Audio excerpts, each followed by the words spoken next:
செய்த இறைவனுக்கு நன்றியின் பலியை செலுத்திடவாய், நன்றியின் பலியை செலுத்திடவாய், நன்மைகள் நாமே அடைவோம் வாரி.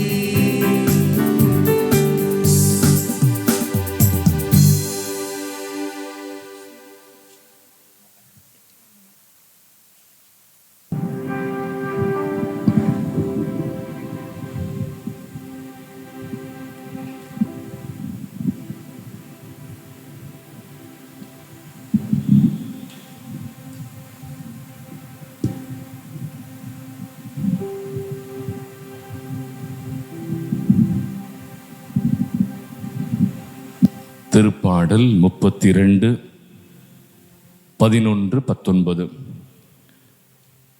அவருடைய இதயத்தின் எண்ணங்கள் தலைமுறை தலைமுறையாய் உள்ளன. அதனால் அவர்களது உயிரை சாவினின்று விடுவித்து அவர்களுக்கு பஞ்சத்திலும் உணவு அளிக்கின்றார்.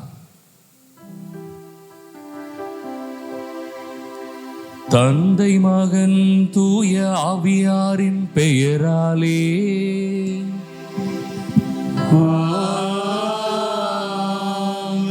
நம் ஆண்டவராகிய இயேசு கிறிஸ்துவின் அருளும் கடவுளின் அன்பும் தூய ஆவியாரின் நட்புறவும் உங்கள் அனைவரோடும் இருப்பதாக.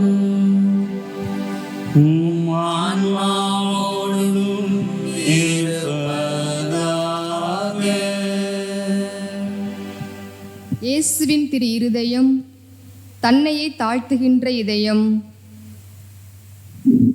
தன்னையே இழக்கின்ற இதயம், இரக்கம் மிகுந்த இதயம், சுமைகளை சுமக்கிற இதயம், மன்னிக்கும் இதயம். திரு இருதய அன்பர்களே, நமது திருத்தலத்தின் 173வது ஆண்டு பெருவிழாவை மகிழ்ச்சியுடனும் நன்றி கலந்த உள்ளத்துடனும் கொண்டாடுகின்றோம். பொது நிலையினரின் ஞாயிறையும் இன்று நாம் சிறப்பிக்கின்றோம். எனவே இத்திருப்பலி கொண்டாட்டத்தில் நமது யூடியூப் சேனலின் வழியாக இணைந்திருக்கும் உங்கள் அனைவரையும் அன்புடன் வரவேற்கின்றோம். சிறப்பாக இவ்வாண்டு பெருவிழா திருப்பலியை சிறப்பிக்கும் எம் அன்பு அருட்தந்தை அருட்பணி அருள்மணி அவர்களையும், மேலும் உங்கள் அனைவரையும் திரு இருதய ஆண்டவரின் திருநாமத்தினால் வரவேற்கின்றோம். இந்த முத்திரு நாட்களிலே உபவாசம் இருந்து இறைவனின் ஆசீர்வாதங்களை பெற்றுக்கொள்ள நமக்குள்ள தடைகளை உடைத்து நம் பலவீனங்களில் நாம் பலம் பெற இறைவனிடம் வரம் கேட்டு ஜெபிப்போம். இன்று பரிகாரம் செய்து நம்மையே இறைவனிடம் ஒப்பு கொடுப்போம். இயேசுவின் திரு இருதயத்தில் இருந்து வழிந்தோடிய அருள் வாழ்வை பெற்றுக்கொள்ள நாம் அனைவரும் அவருக்கு நன்றி பாக்கள் இசைப்போம். இவ்வாண்டு பெருவிழாவில் நம் திருத்தலத்தை நாடி வரும் பக்தர்கள் அனைவரின் கருத்துகளுக்காகவும், மேலும் பங்கு மக்கள் அனைவரின் கருத்துகளுக்காகவும் ஜெபிப்போம். இயேசுவின் திரு இருதயம் நமக்காக பற்றி எரிகிறது. இந்த அன்பு நெருப்பினால் நாம் தூண்டப்பட்டு அவரை அதிகமாக அன்பு செய்ய வரம் கேட்போம். நன்றி கலந்த உள்ளத்துடன் இணைவோம் இக்கல்வாரி பலியில்.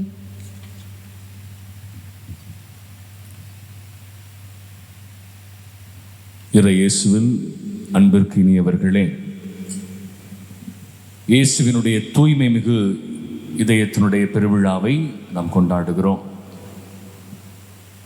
இந்த பெருவிழாவினுடைய மைய கருத்து இதுதான்: love of God, love of human persons, or love of the other என்றும் சொல்லலாம். கடவுள் மீது கொண்டிருக்கிற அன்பு, பிறர் மீது கொண்டிருக்கிற அன்பு மட்டும்தான் இயேசுவினுடைய இந்த தூய்மை மிகு இதயத்தை மகிமைப்படுத்துகிற ஒரு செயலாக இருக்கும். பிறர் மீது அன்பில்லாமல், கடவுள் மீது உண்மையான அன்பு கொண்டிராமல் வாழ்பவர்கள் இயேசுவினுடைய இந்த திரு இருதயத்தை மகிமைப்படுத்தவே முடியாது என்பதை நாம் ஆழ நம்ப வேண்டும், ஏற்றுக்கொள்ள வேண்டும். ஆகவே இந்த பெருவிழா நமக்கும், பார்க்கிற பல்லாயிரக்கணக்கான மக்களுக்கும், கத்தோலிக்க மக்கள் அனைவருடைய குடும்பங்களிலுமே மகிழ்ச்சியை தருகிற ஒரு பெருவிழாவாக,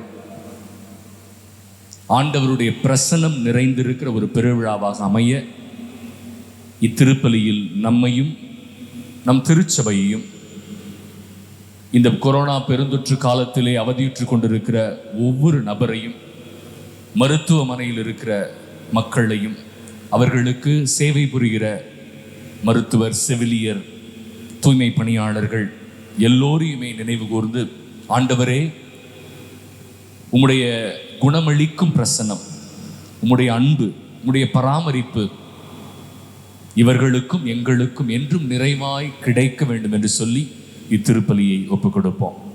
கண்களை மூடி உள்ளத்தின் ஆழத்திலே இறைவனுக்கு எதிராக, பிறருக்கு எதிராக, நம் உடலுக்கும் குடும்பத்திற்கும் எதிராக செய்து வருகிற அத்தனை பாவங்களையும் நினைத்து மனம் வருந்தி மன்னிப்பு வேண்டுவோம்.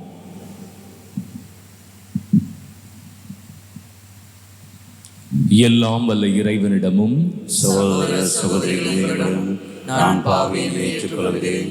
ஏனெனில் சிந்தனையாலும் சொல்லாலும் செயலாலும் கடமையில் தவறினாலும் பாவங்கள் பல செய்தேன். என் பாவமே, என் பாவமே, என் பெரும் பாவமே. ஆகையால் இப்பொழுதும் கன்னியான தூய மரியாதையும் வானதூதர் புனிதர் அனைவரையும் சகோதர சகோதரிகளை உங்களையும் நம் இறைவனாகிய ஆண்டவரிடம் எனக்காக வேண்டிக் கொள்ள மன்றாடுகின்றேன். எல்லாம் வல்ல இறைவன் நம் மீது இரக்கம் வைத்து நம் பாவங்களை எல்லாம் மன்னித்து நம்மை நிலை வாழ்வுக்கு அழைத்து செல்வாராக. ஆமென்.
மாட்சி உண்டாகுக. உலகினிலே நல் மனதொருக்கு அமைதியும் உண்டாகுக. புகழ்கின்றோம் யாவும் உம்மையே, வாழ்த்துகின்றோம் இறைவனே. உமக்கு ஆராதனை புரிந்து உம்மை மாட்சிப்படுத்துகின்றோம் யாம். உமது மேலான மாட்சியின் பொருட்டு உமக்கு நன்றி கூறுகின்றோம். ஆண்டவராகிய இறைவனே, இணையில்லாத விண்ணரசே, ஆற்றல் அனைத்தும் கொண்டு இறங்கும் வல்ல தந்தை இறைவனே, ஒரே மகனாக உதித்த இயேசு கிறிஸ்து இறைவனே, ஆண்டவராகிய இறைவனே, இறைவனின் திருசம்மாரியே, தந்தையினின்று என்றென்றுமாக உதித்த இறைவன் மகனே, உலகின் பாவம் போக்குபவரே, நீயும் மீது இரங்கவே. பாவம் போக்குபவரே, மன்றாட்டை ஏற்றருளே. தந்தை வர பக்கம் வீற்றிருப்பவரே, நீரும் மீது இறங்குவே. ஏனெனிலே கிறிஸ்துவே, நீரொருவரே தூயவர், நீரொரு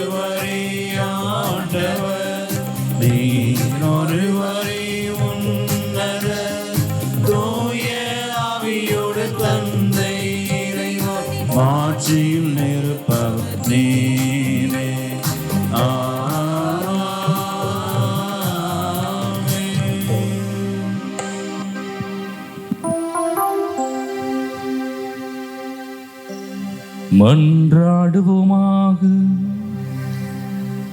இறைவா, எங்கள் பாவங்களால் காயமடைந்த உம் திருமகனுடைய இதயத்தின் வழியாக உமது அன்பின் அளவற்ற செல்வங்களை எங்களுக்கு இரக்கத்துடன் வாரி வழங்க திருவுளமானீரே. அதனால் நாங்கள் அவரை பக்தியுடன் வழிபட்டு பாவ கழுவாயின் கடமையை எங்கள் வாழ்வில் தகுந்த முறையில் நிறைவேற்ற அருள் புரிவீராக. உம்மோடு தூய ஆவியாரின் ஒன்றிப்பில் இறைவனாய் என்றென்றும் வாழ்ந்து ஆட்சி புரிகின்ற எங்கள் ஆண்டவரும் உம் திருமகனுமாகி இயேசு கிறிஸ்து வழியாக உம்மை மன்றாடுகின்றோம்.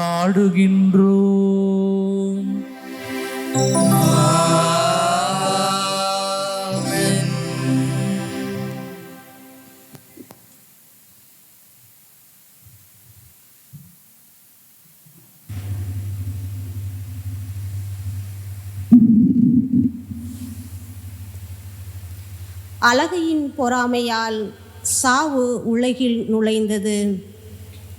சாலமோனின் ஞான நூலிலிருந்து வாசகம். அதிகாரம் 1, இறைவசனம் 13 முதல் 15, மேலும் இறைவசனம் 2, 23 முதல் 24. சாவை கடவுள் உண்டாக்கவில்லை, வாழ்வோரின் வாழ்வில் அவர் மகிழ்வதில்லை. இருக்க வேண்டும் என்பதற்காகவே அவர் அனைத்தையும் படைத்தார். உலகின் உயிர்கள் யாவும் நலம் பயப்பவை. அழிவை தரும் நஞ்சு எதுவும் அவற்றில் இல்லை. கீழ் உலகின் ஆட்சி மண்ணுலகில் இல்லை. நீதிக்கு இறப்பு என்பது இல்லை. கடவுள் மனிதர்களை அழியாமைக்கென்று படைத்தார். தம் சொந்த இயல்பின் சாயலில் அவர்களை உருவாக்கினார். ஆனால் அழகையின் பொறாமையால் சாவு உலகில் நுழைந்தது. அதை சார்ந்து நிற்போர் இறப்புக்கு உள்ளாவர். இது ஆண்டவர் வழங்கும் அருள்வாக்கு. இறைவனுக்கு நன்றி.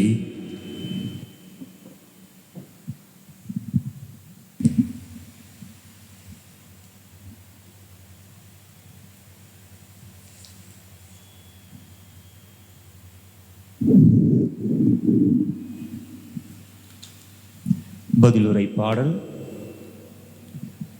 நம் பல்லவி. ஆண்டவரே, உம்மை ஏத்தி புகழ்வேன், ஏனெனில் என்னை கை தூக்கி விட்டீர். ஆண்டவரே, உம்மை ஏற்றி புகழ்வேன், ஏனெனில் என்னை கை தூக்கி விட்டீர்.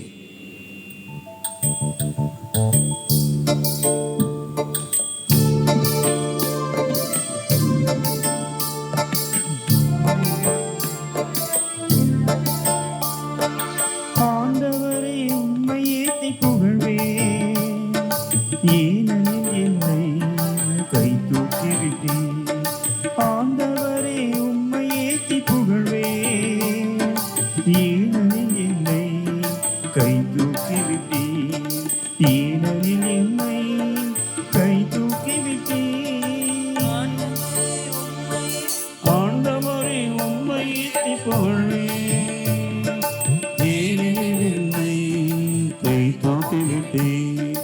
ஆண்டவரே, உம்மை ஏற்றி புகழ்வேன், ஏனெனில் என்னை கை தூக்கி விட்டீர்.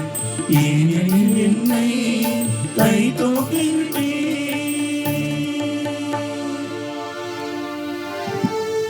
ஆண்டவரே, உம்மை ஏற்றி புகழ்வேன், ஏனெனில் நீர் என்னை கை தூக்கி விட்டீர். என்னை கண்டு என் பகைவர் மகிழ நீர் விடவில்லை. ஆண்டவரே, நீர் என்னை பாதாளத்திலிருந்து ஏறி வரச் செய்தீர். சாவு குழியில் இறங்கி எனது உயிரை காத்தீர்.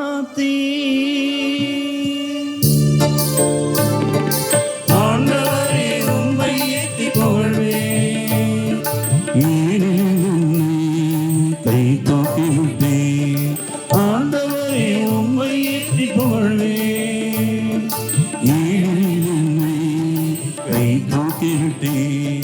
ஏனெனில் என்னை கை தூக்கிவிட்டே.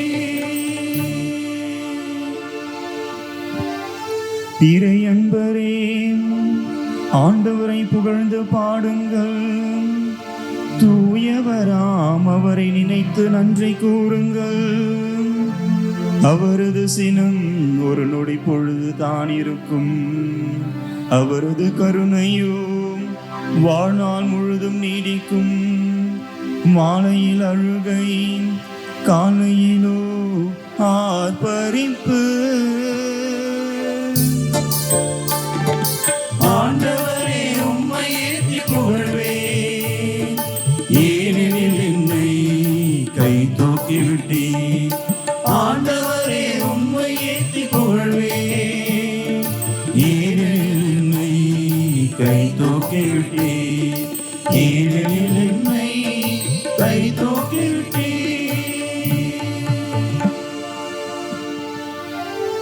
ஆண்டவரே, எனக்கு செவிசாயும், என் மீது இறங்கும். ஆண்டவரே, எனக்கு துணையாயிரும். நீரின் புலம்பலை களிநடனமாக மாற்றிவிட்டீர். என் கடவுளாகிய ஆண்டவரே, உமக்கு என்றென்றும் நன்றி செலுத்துவேன். ஆண்டவரே, உம்மை ஏற்றி புகழ்வேன். ஏனெனில் என்னை கை தூக்கிவிட்டீர். ஆண்டவரே, உம்மை ஏற்றி புகழ்வேன். ஏனெனில் என்னை கை தூக்கிவிட்டீர். ஏனெனில் என்னை கை தூக்கிவிட்டீர்.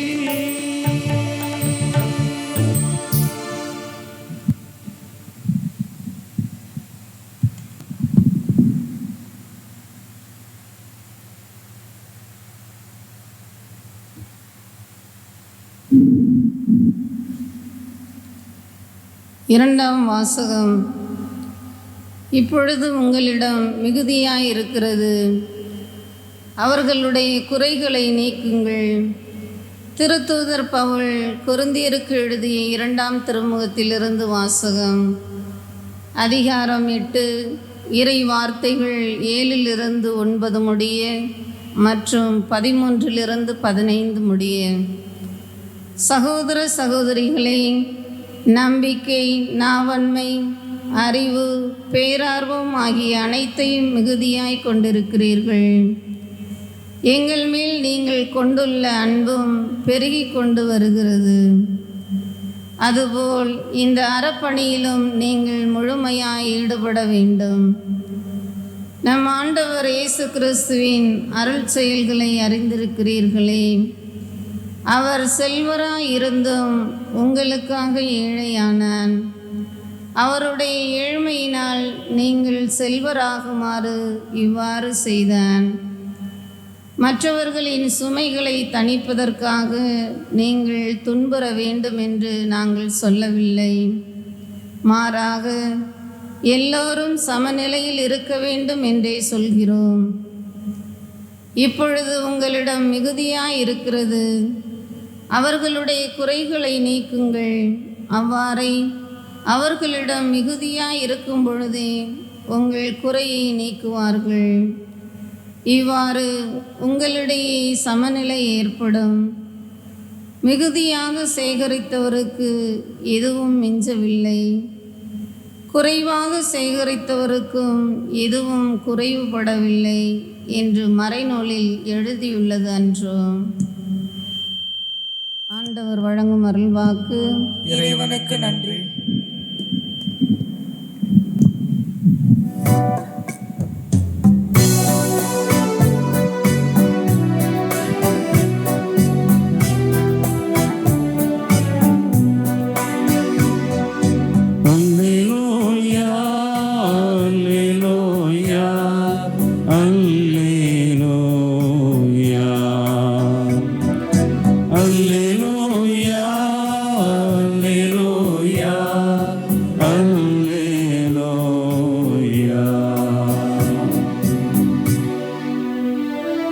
கடவுள் நம்மீது அன்பு கொண்டு எங்களுக்கு கழுவாயாக அனுப்பினார். அல்லேலூயா அல்லேலூயா அல்லேலூயா அல்லேலூயா.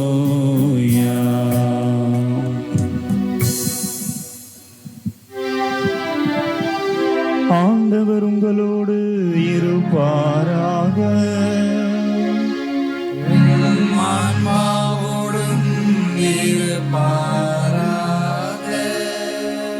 யோவான் எழுதிய தூய நற்செய்தியிலிருந்து வாசகம்.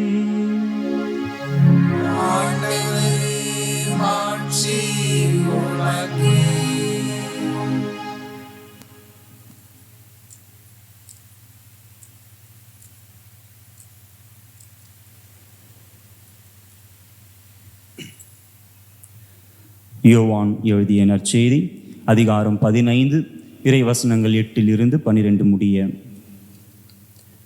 நீங்கள் மிகுந்த கனி தந்து என் சீடராய் இருப்பதே என் தந்தைக்கு மாட்சி அளிக்கிறது. என் தந்தை என் மீது அன்பு கொண்டுள்ளது போல நானும் உங்கள் மீது அன்பு கொண்டுள்ளேன். என் அன்பில் நிலைத்திருங்கள். நான் என் தந்தையின் கட்டளைகளை கடைப்பிடித்து அவரது அன்பில் நிலைத்திருப்பது போல நீங்களும் என் கட்டளைகளை கடைப்பிடித்தால் என் அன்பில் நிலைத்திருப்பீர்கள். என் மகிழ்ச்சி உங்களுள் இருக்கவும் உங்கள் மகிழ்ச்சி நிறைவு பெறுவமே இவற்றை உங்களிடம் சொன்னேன். நான் உங்களிடம் அன்பு கொண்டிருப்பது போல நீங்களும் ஒருவர் மற்றவரிடம் அன்பு கொண்டிருக்க வேண்டும் என்பதே என் கட்டளை.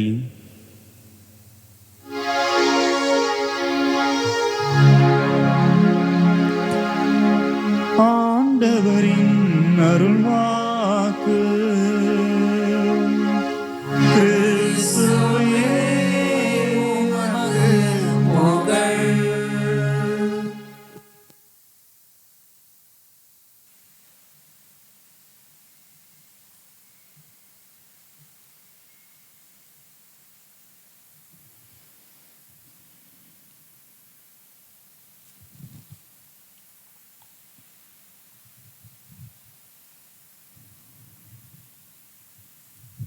இயேசுவில் பிரியமானவர்களே, உங்கள் அனைவருக்கும் திருஹ்ருதய ஆண்டவர் பெருவிழாவினுடைய நல்வாழ்த்துக்களை தெரிவித்துக் கொள்கிறேன்.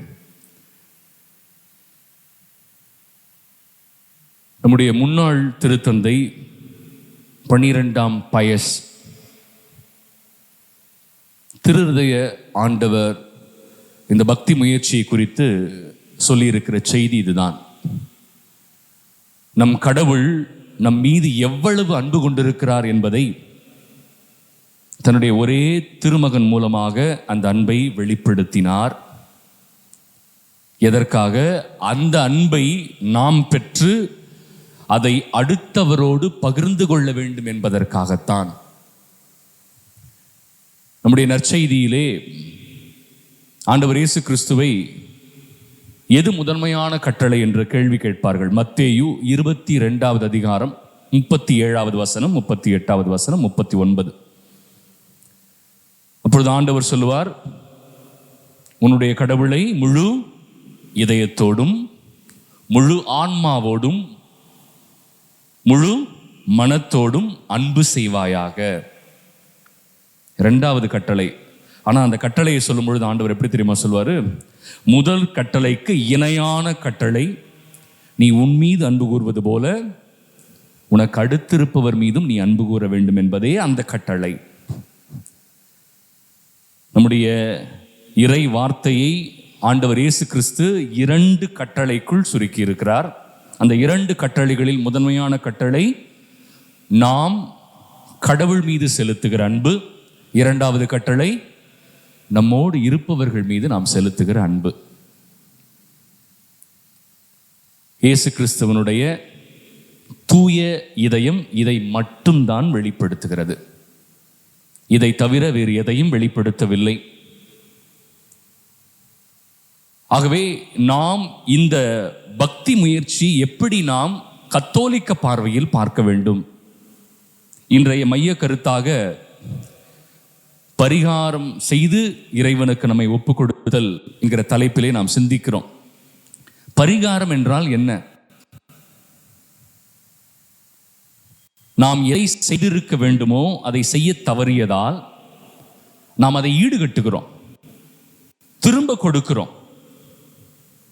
நான் இதை நிச்சயமாக செய்ய வேண்டும் என்பதற்காக நான் அதை மறுபடியும் செய்து, ஆண்டவரே நான் இதை தவறு செய்து விட்டேன், இதை நான் செய்திருக்க வேண்டும், செய்ய தவறிவிட்டேன், என்னை மன்னியுங்கள் என்று சொல்லி ஈடுகட்டி, ஆண்டவரே நான் என்னை உமக்கு ஒப்புக் கொடுக்கிறேன் என்பது சொல்வதுதான் இந்த கருத்தினுடைய பொருளாக அமைகிறது. ஆகவே ஆண்டவருடைய இந்த முதன்மையான கட்டளையை நாம் எடுத்துக்கொண்டால் இன்றைய நற்செய்தி நமக்கு பதில் கூறுகிறது. எல்லா கிறிஸ்தவர்களுக்குமான கட்டளை இது மட்டும்தான். இதை தவிர வேறு ஒரு கட்டளை நமக்கு கொடுக்கப்படவில்லை. இந்த நற்செய்தியினுடைய இறுதி வசனத்தை நீங்கள் கவனித்திருந்தீர்கள் என்றால் அதில் இவ்வாறு சொல்லப்பட்டிருந்தது, நான் உங்கள் மீது அன்பு கொண்டிருப்பது போல நீங்கள் மற்றவர் மீது அன்பு கொண்டிருக்க வேண்டும் என்பதே என் கட்டளை என்று கூறுகிறார். This is my commandment. அப்ப எப்படி கடவுள் அன்பு செய்யணும், இதுதான் என் கட்டளை என்று எல்லோருக்குமே தெரியும். ஆனா நமக்கு தெரியாத ஒரு விஷயம் பைபிள்ல இருக்கு. என்ன தெரியுமா? இந்த கட்டளையினுடைய நோக்கம் என்ன அப்படின்னு இருக்கு. நம்ம உடனே சொல்லுவோம், அன்பு தானே ஃபாதர் நோக்கம். இந்த கட்டளையினுடைய நோக்கம் என்ன? அன்பு தானே இதனுடைய நோக்கம் என்று சொல்லுவோம். ஆனா பைபிள் வேலை சொல்லுகிறது, நமக்கு வேறு ஒரு செய்தியை சொல்லுகிறது. ஆண்டவர் கொடுத்த அன்பு கட்டளையின் நோக்கம் என்ன தெரியுமா? 1 தீமோத்தேயு 1ஆம் அதிகாரம் 5ஆவது வசனத்துல இந்த கட்டளையின் நோக்கம் என்னவென்று அங்கே இருக்கிறது. தயவு செய்து வாசித்து பாருங்கள். 1 தீமோத்தேயு 1ஆவது அதிகாரம் 5ஆவது வசனம் என்ன சொல்கிறது நான் சொல்லவா? முதல்ல தூய இதயம், நல்ல மனச்சான்று, 3வது வெளிவேடமற்ற நம்பிக்கை, இவைகளிலிருந்து பிறக்கின்ற அன்பை நீங்கள் கொண்டிருக்க வேண்டும், அதுவே என் கட்டளையின் நோக்கம். அன்பு எங்கிருந்து வரணும்னு போட்டிருக்கு பைபிள்ல. இருக்கிறது எல்லாமே அன்பு கிடையாது இல்லையா? இன்னைக்கு உலகத்துல நம்ம பார்க்கிறது எல்லாமே அன்பு கிடையாது. நமக்கு தெரியும், ஒரு 4 வகையான அன்பை பற்றி நீங்கள் கேள்விப்பட்டு இருப்பீர்கள். முதலாவதாக நான் சொல்லுகிறேன், உங்களுக்கு தெரியும் ஈரோஸ். இது எல்லாமே கிரேக்க வார்த்தைகள். ஈரோஸ் என்றால் மிருகத்தனமான அல்லது புற அழகை பார்த்து ஏற்படுகிற அன்பு. இது ஒரு அன்பு கிடையவே கிடையாதுன்னு எல்லாருக்குமே தெரியும். இன்றைய சினிமா, டிவி சீரியல்கள் இல்லையா, தொலைக்காட்சிகள் வருகிறது எல்லாமே இந்த அன்பை தான் அவர்கள் மையப்படுத்துகிறார்கள். இதை கண்டுதான் இன்றைய இளைஞர்களும் கவரப்படுகிறார்கள். இது அன்பே கிடையாது. அதுக்கு பேர் என்ன? ஈரோஸ். மிருகத்தனமானது அல்லது உடல் சார்ந்தது அல்லது புற அழகை சார்ந்த ஒரு அன்பு. இந்த அன்பை பற்றி விவிலியத்தில் பேசவில்லை. 2வது வகையான அன்பு இருக்கு, ஃபீலோஸ். இதுவும் கிரேக்க வார்த்தை தான். ஃபீலோஸ் என்றாலே நான், எனது, என் குடும்பம், நான் நல்லா இருக்கணும், அடுத்தவன் கெட்டு போகணும் அப்படின்னு நினைக்கிற ஒரு அன்பு இல்லையா? அடுத்தவன் கெட்டு சீரழிஞ்சு போனாலும் பரவாயில்ல, நான் நல்லா இருக்கணும், தான் தோன்றித்தனம் என்று சொல்வார்கள், ஃபிலோஸ் என்று சொல்வார்கள். இந்த அன்பு தான் பரவலாக நாம் பார்க்கிற அன்பு. 3வது வகையான அன்பு கிறிஸ்தவ மதிப்பீடுகளில் ஒன்று, அகாப்பே என்று சொல்வார்கள். அகாப்பே என்றால் charity, love for the other, தேவையில் இருப்பவர்களுக்காக அல்லது அவர்கள் நாம் கொண்டிருக்கிற அன்பு அகாப்பே. ஆனால் இயேசு கிறிஸ்து நான் உங்கள் மீது அன்பு கொண்டிருப்பது போல நீங்கள் மற்றவர் மீது அன்பு கொண்டிருக்க வேண்டும் என்று சொன்ன அந்த வார்த்தை அகாப்பே அல்ல. அதையும் தாண்டிய ஒரு முக்கியமான ஒரு வார்த்தை கெனோசிஸ் என்று சொல்வார்கள். கெனோசிஸ் என்கிற வார்த்தைக்கு பொருள் செல்ஃப் எம்டியிங், அதாவது தன்னை வெறுமையாக்குதல், தன்னை ஒன்றுமில்லாமையாக்குதல், கணவன் மனைவிக்காக தன்னையே இழத்தல், பெற்றோர்கள் பிள்ளைகளுக்காக தங்களையே இழந்து கொடுப்பது, பிள்ளைகள் தங்கள் பெற்றோர்களுக்காக இழப்பது, தன்னை இழந்து அடுத்தவரை வாழ்விக்கிற அன்பிற்கு பெயர் என்ன அன்பு? கெனோசிஸ். ஆண்டவர் இயேசு கிறிஸ்து இந்த அன்பைத்தான் சொல்லுகிறார். நான் உங்கள் மீது அன்பு கொண்டிருப்பது போல நீங்களும் மற்றவர் மீது அன்பு கொண்டிருங்கள். இந்த அன்பை சித்தரிக்கிற விதமாகத்தான் இயேசுவினுடைய திரு இருதய படத்திலே நீங்கள் பார்க்கிற இதயம் பற்றி இருக்கிற அன்பு. ஆனால் அந்த இதயத்தை சுற்றி என்ன இருக்கிறது? முள் இருக்கிறது. பார்த்துருக்கீங்களா? ஏன் அந்த முள்? ஐ suffer in my love, I suffer. இந்த அன்பிலே நான் அடுத்தவருக்காக துன்பப்பட தயாராக இருக்கிறேன். ஆண்டவர் நமக்காக துன்பப்பட்டார், அந்த அன்பை கொடுப்பதற்காக துன்பப்பட்டார். ஆனால் இன்னைக்கு அப்படிலாம் யாரும் தயாரா இல்லை.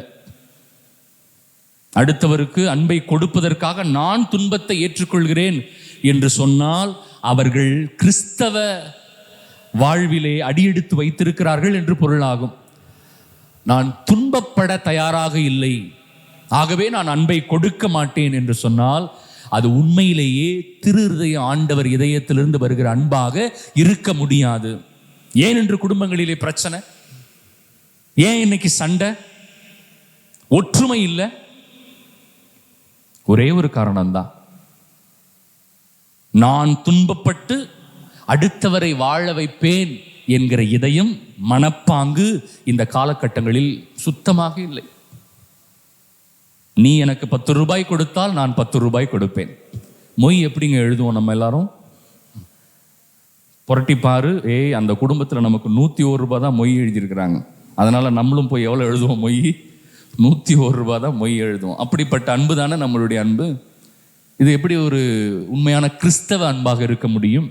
ஆகவே திரு இருதய ஆண்டவர் இதயத்திலிருந்து வருகிற அன்பு துன்பத்தை தான் வைத்துக்கொண்டு அடுத்தவருக்கு மகிழ்ச்சியை கொடுக்கிற அன்பு. எவ்வளவு அற்புதமான ஒரு வார்த்தை. அப்ப என்ன பண்ணணும் ஃபாதர்? அதுதான் ஆண்டவர் சொன்னாரு, என் கட்டளையினுடைய நோக்கத்தை நான் சொல்கிறேன், இதை நீங்க செய்யுங்க. எல்லா கத்தோலிக்க மக்களுக்கும் இந்த செய்தி போய் சேரணும். என்ன இந்த கட்டளையுடைய நோக்கம்? என்ன? தூய இதயத்தை நீங்கள் பெற்றிருக்க வேண்டும். 1 தீமோத்தேயு 1:5. தூய இதயத்தை பெற்றிருக்க வேண்டும். தூய இதயம் என்றால் என்ன? உள்ள ஒன்று வச்சு வெளியில ஒன்று பேசுறது இல்லை. என் மனதில் இதுதான் இருக்கிறது, என் இதயத்தில் நான் இதைதான் வைத்திருக்கிறேன் என்று வெளிப்படையாக ஒருவர் ஒருவருக்கு ஒரு பரிமாறிக்கொள்ளுவதுதான் தூய இதயம்.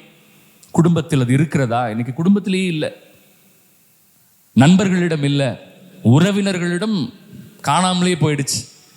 தூய இதயம் உங்களுக்கு இருக்கணும். 2வது என்ன தெரியுமா போட்டிருக்கிறதுல? நல்ல மனச்சான்று. கேட்போம் இல்லையா ஒரு கேள்வி, உங்களுக்கெல்லாம் மனசாட்சி இருக்கான்னு கேட்போம் தெரியுமா? நல்ல மனச்சான்று. எங்கே நல்ல மனச்சான்று இருக்கிறதோ அங்கதான் இங்க அன்பு இருக்கும். நான் செய்வது தவறு, நான் இந்த வார்த்தையை தவறாக பிரயோகித்து விட்டேன், அவரை நான் காயப்படுத்தி விட்டேன், இது என்னுடைய பிழைதான் என்று ஏற்றுக்கொள்ளுகிற நல்ல மனச்சான்று எனக்கு இருக்குதா? தப்புன்னு தெரிஞ்சாலும் அப்படியே பந்தாவ அப்படி பெருமை காட்டிக்கிறத, நான் தப்பு பண்ணவே இல்லையே, அது உன் தப்பு தான், உன்னால தான் நான் இப்படி இருக்கிறேன். தன்னுடைய ஈகோவை விட்டு கொடுக்காத ஒரு நலம் பார்த்துருக்கோம் இல்லையா? ஆனால் பைபிள் என்ன சொல்லியிருக்கு?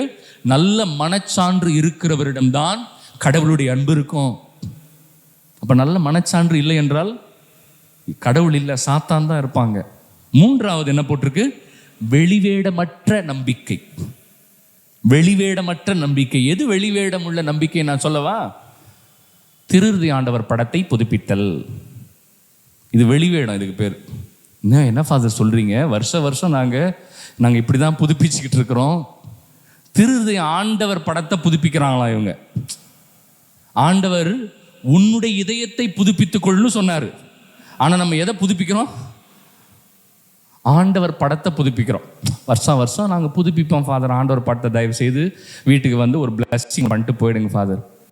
அம்மா, இது ஆண்டவர் படத்தை புதுப்பிக்கிற நாள் இல்லை, நம்முடைய இதயங்களை புதுப்பித்துக் கொள்கிற நாள். புரியவே புரியாது. 10 வாட்டி தலையில் அடித்து சொல்லிக் கொடுங்க, புரியாது. ஃபாதர் படத்தை புதுப்பிச்சுட்டு போங்க ஃபாதர். எதுக்கு வராரு ஃபாதர் வீட்டுக்கு?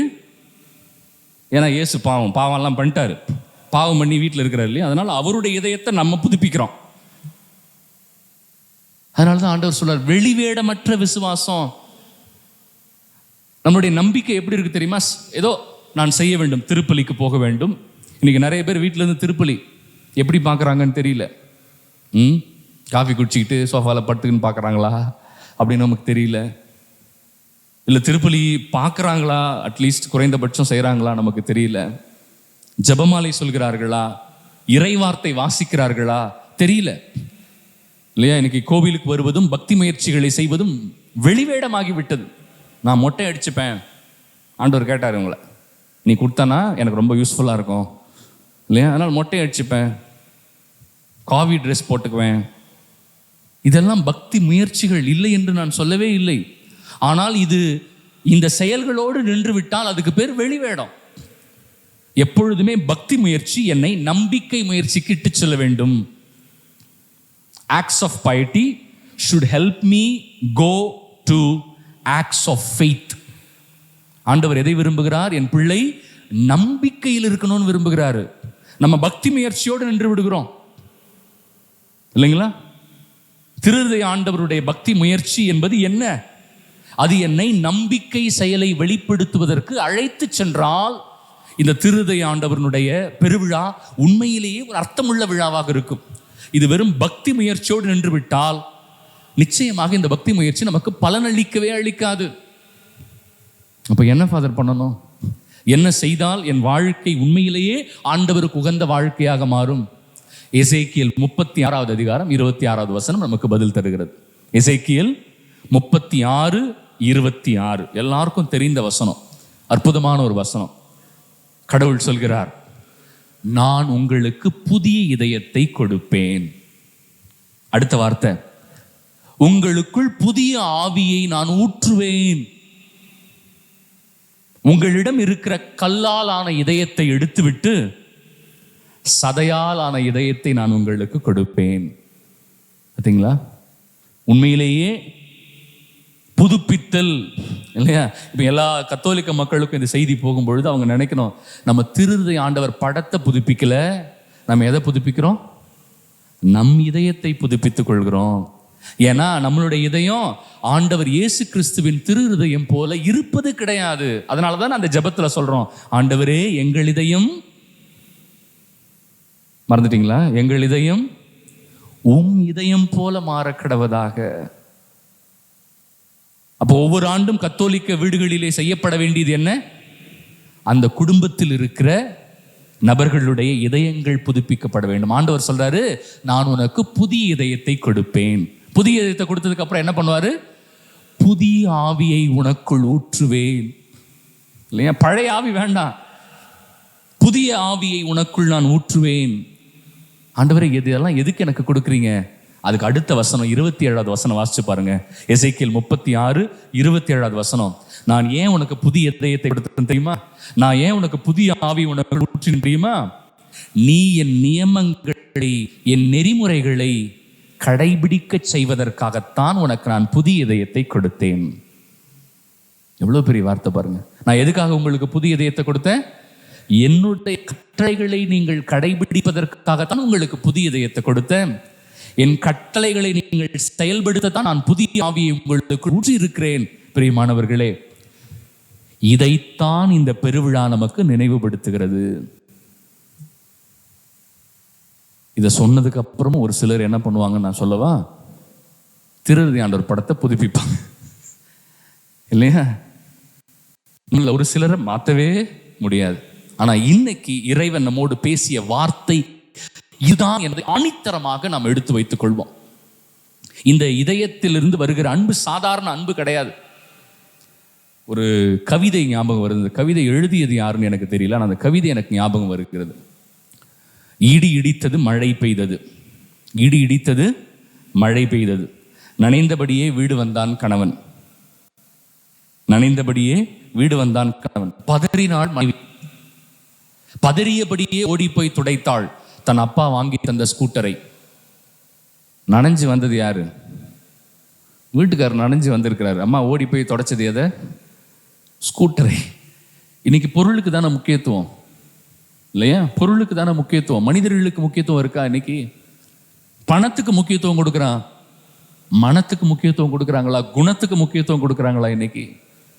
இல்லையா? நம்ம வாழ்க்கையில பாருங்க, இந்த உலகத்தில் இருக்கிற தேவையில்லாத காரியங்களுக்கு முக்கியத்துவம் கொடுக்கிற மக்கள் உண்மையிலேயே நம்பிக்கை வாழ்வை வாழ வேண்டும் என்கிற அந்த முக்கியத்துவத்தை கொடுக்கிறார்களா? அதனாலதான் யாக்கோபு 2வது அதிகாரம் 26வது வசனம் சொல்கிறது, செயலற்ற நம்பிக்கை செத்த நம்பிக்கை. இல்லையா? செயலற்ற நம்பிக்கை செத்த நம்பிக்கை. படத்தை மட்டும் புதுப்பிச்சுக்கிட்டே இருந்தோம்னு வச்சுக்கோங்களேன், நம்ம நம்பிக்கை எப்படிப்பட்ட நம்பிக்கை? செத்த நம்பிக்கை. ஆனால் நம்முடைய இதயத்தை இன்று புதுப்பிக்க நாம் அழைக்கப்படுகிறோம். எப்படிப்பட்ட இதயமா இருக்கணும்? தூய இதயம், உள்ளொன்று வைத்து புறமொன்று பேசாத தூய இதயம், நல்ல மனசாட்சி, எது சரி எது தவறு, அப்படி நான் தவறு செய்தால் உடனடியாக மன்னிப்பு கேட்கிற பக்குவம், பண்பு. மூன்றாவது, வெளிவேடமற்ற நம்பிக்கை. இவைகளை கொண்டிருந்தால் இன்று இறைவன் நம் ஒவ்வொருவருக்கும் புதிய இதயத்தை கொடுக்கிறார். இன்று இறைவன் நம்முடைய உள்ளத்திற்குள் புதிய ஆவியை ஊற்றுகிறார். எதற்காக தெரியுமா? அவருடைய கட்டளைகளை கடைபிடித்து என்றென்றும் அவருடைய நாமத்தை மட்டுமே மகிமைப்படுத்துகிற, அவருடைய பெயருக்கு மட்டுமே புகழ் சேர்க்கிற ஒரு வாழ்க்கையை நாம் வாழ வேண்டும் என்பதற்காக. தொடர்ந்து இந்த திருப்பலியில் மட்டுமல்ல, எங்கெல்லாம் கத்தோலிக்க மக்கள் இந்த செய்தியை கேட்கிறார்களோ அங்கெல்லாம் இந்த நாள் முதல், ஆண்டவரே எங்களுக்கு தூய இதயத்தை தாங்க, ஆண்டவரே அன்பை பரிமாறுகிற பக்குவமுள்ள ஒரு கிறிஸ்தவர்களாக நாங்கள் வாழ வேண்டும்.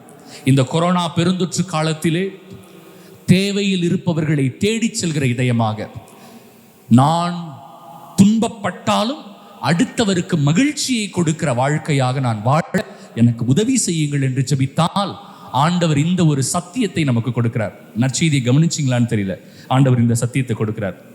என்ன சத்தியம்? என் மகிழ்ச்சி உங்களுள் இருக்கவும் உங்கள் மகிழ்ச்சி நிறைவு பெறவுமே இதை நான் உங்களுக்கு சொல்லி இருக்கிறேன்.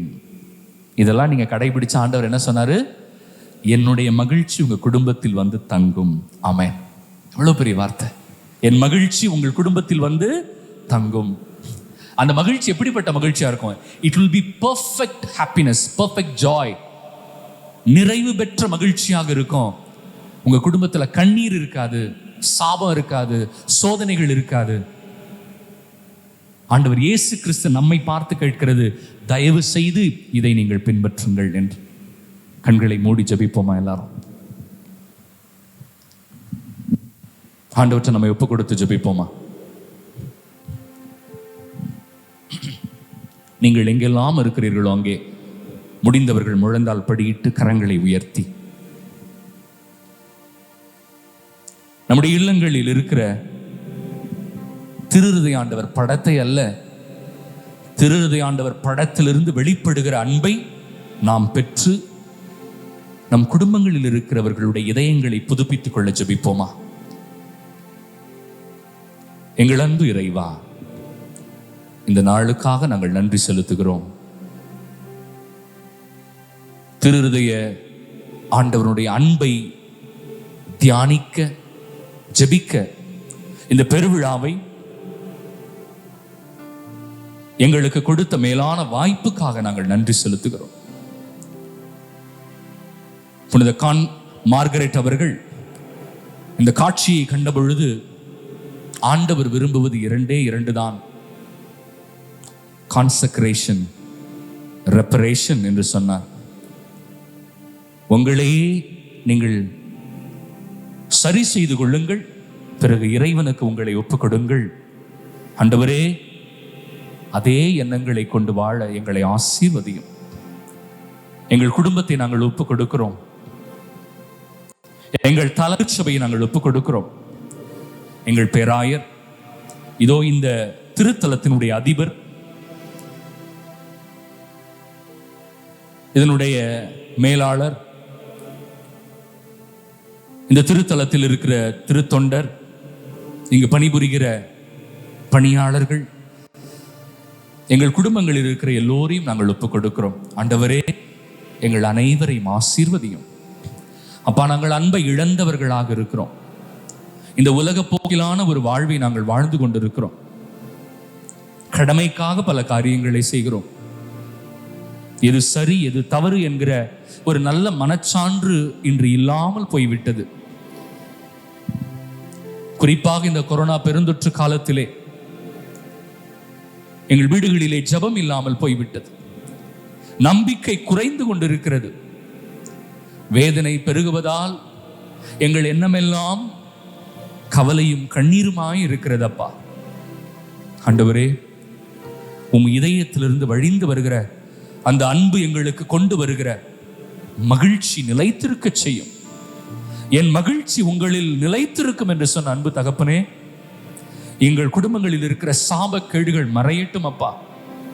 தொல்லைகள் மறைந்து போகட்டும், சாத்தான்கள் ஒழிந்து போகட்டும், எங்கள் வாழ்வு மறுபடியும் மலரட்டும். இந்த கொரோனா என்றும் பெருந்தொற்று எங்கள் மக்கள் மத்தியிலிருந்து, எங்கள் நாட்டிலிருந்து, இந்த உலகத்திலிருந்து முற்றிலுமாக அழித்தொழிக்கப்படட்டும். இழந்து போன எங்கள் வாழ்க்கையை திரும்ப எங்களுக்கு கொடுங்க ஆண்டவரே. எங்கள் கண்ணீரை துடைத்தருளும் அப்பா. நாங்கள் வேதனையான இதயத்தை கொண்டிருக்கிறோம். எங்கள் இதயம் இறுகி போய்விட்டது. ஒவ்வொரு நாளும் என்ன செய்வோம், ஏது செய்வோம் என்று குழம்பி தவிக்கிறோம்.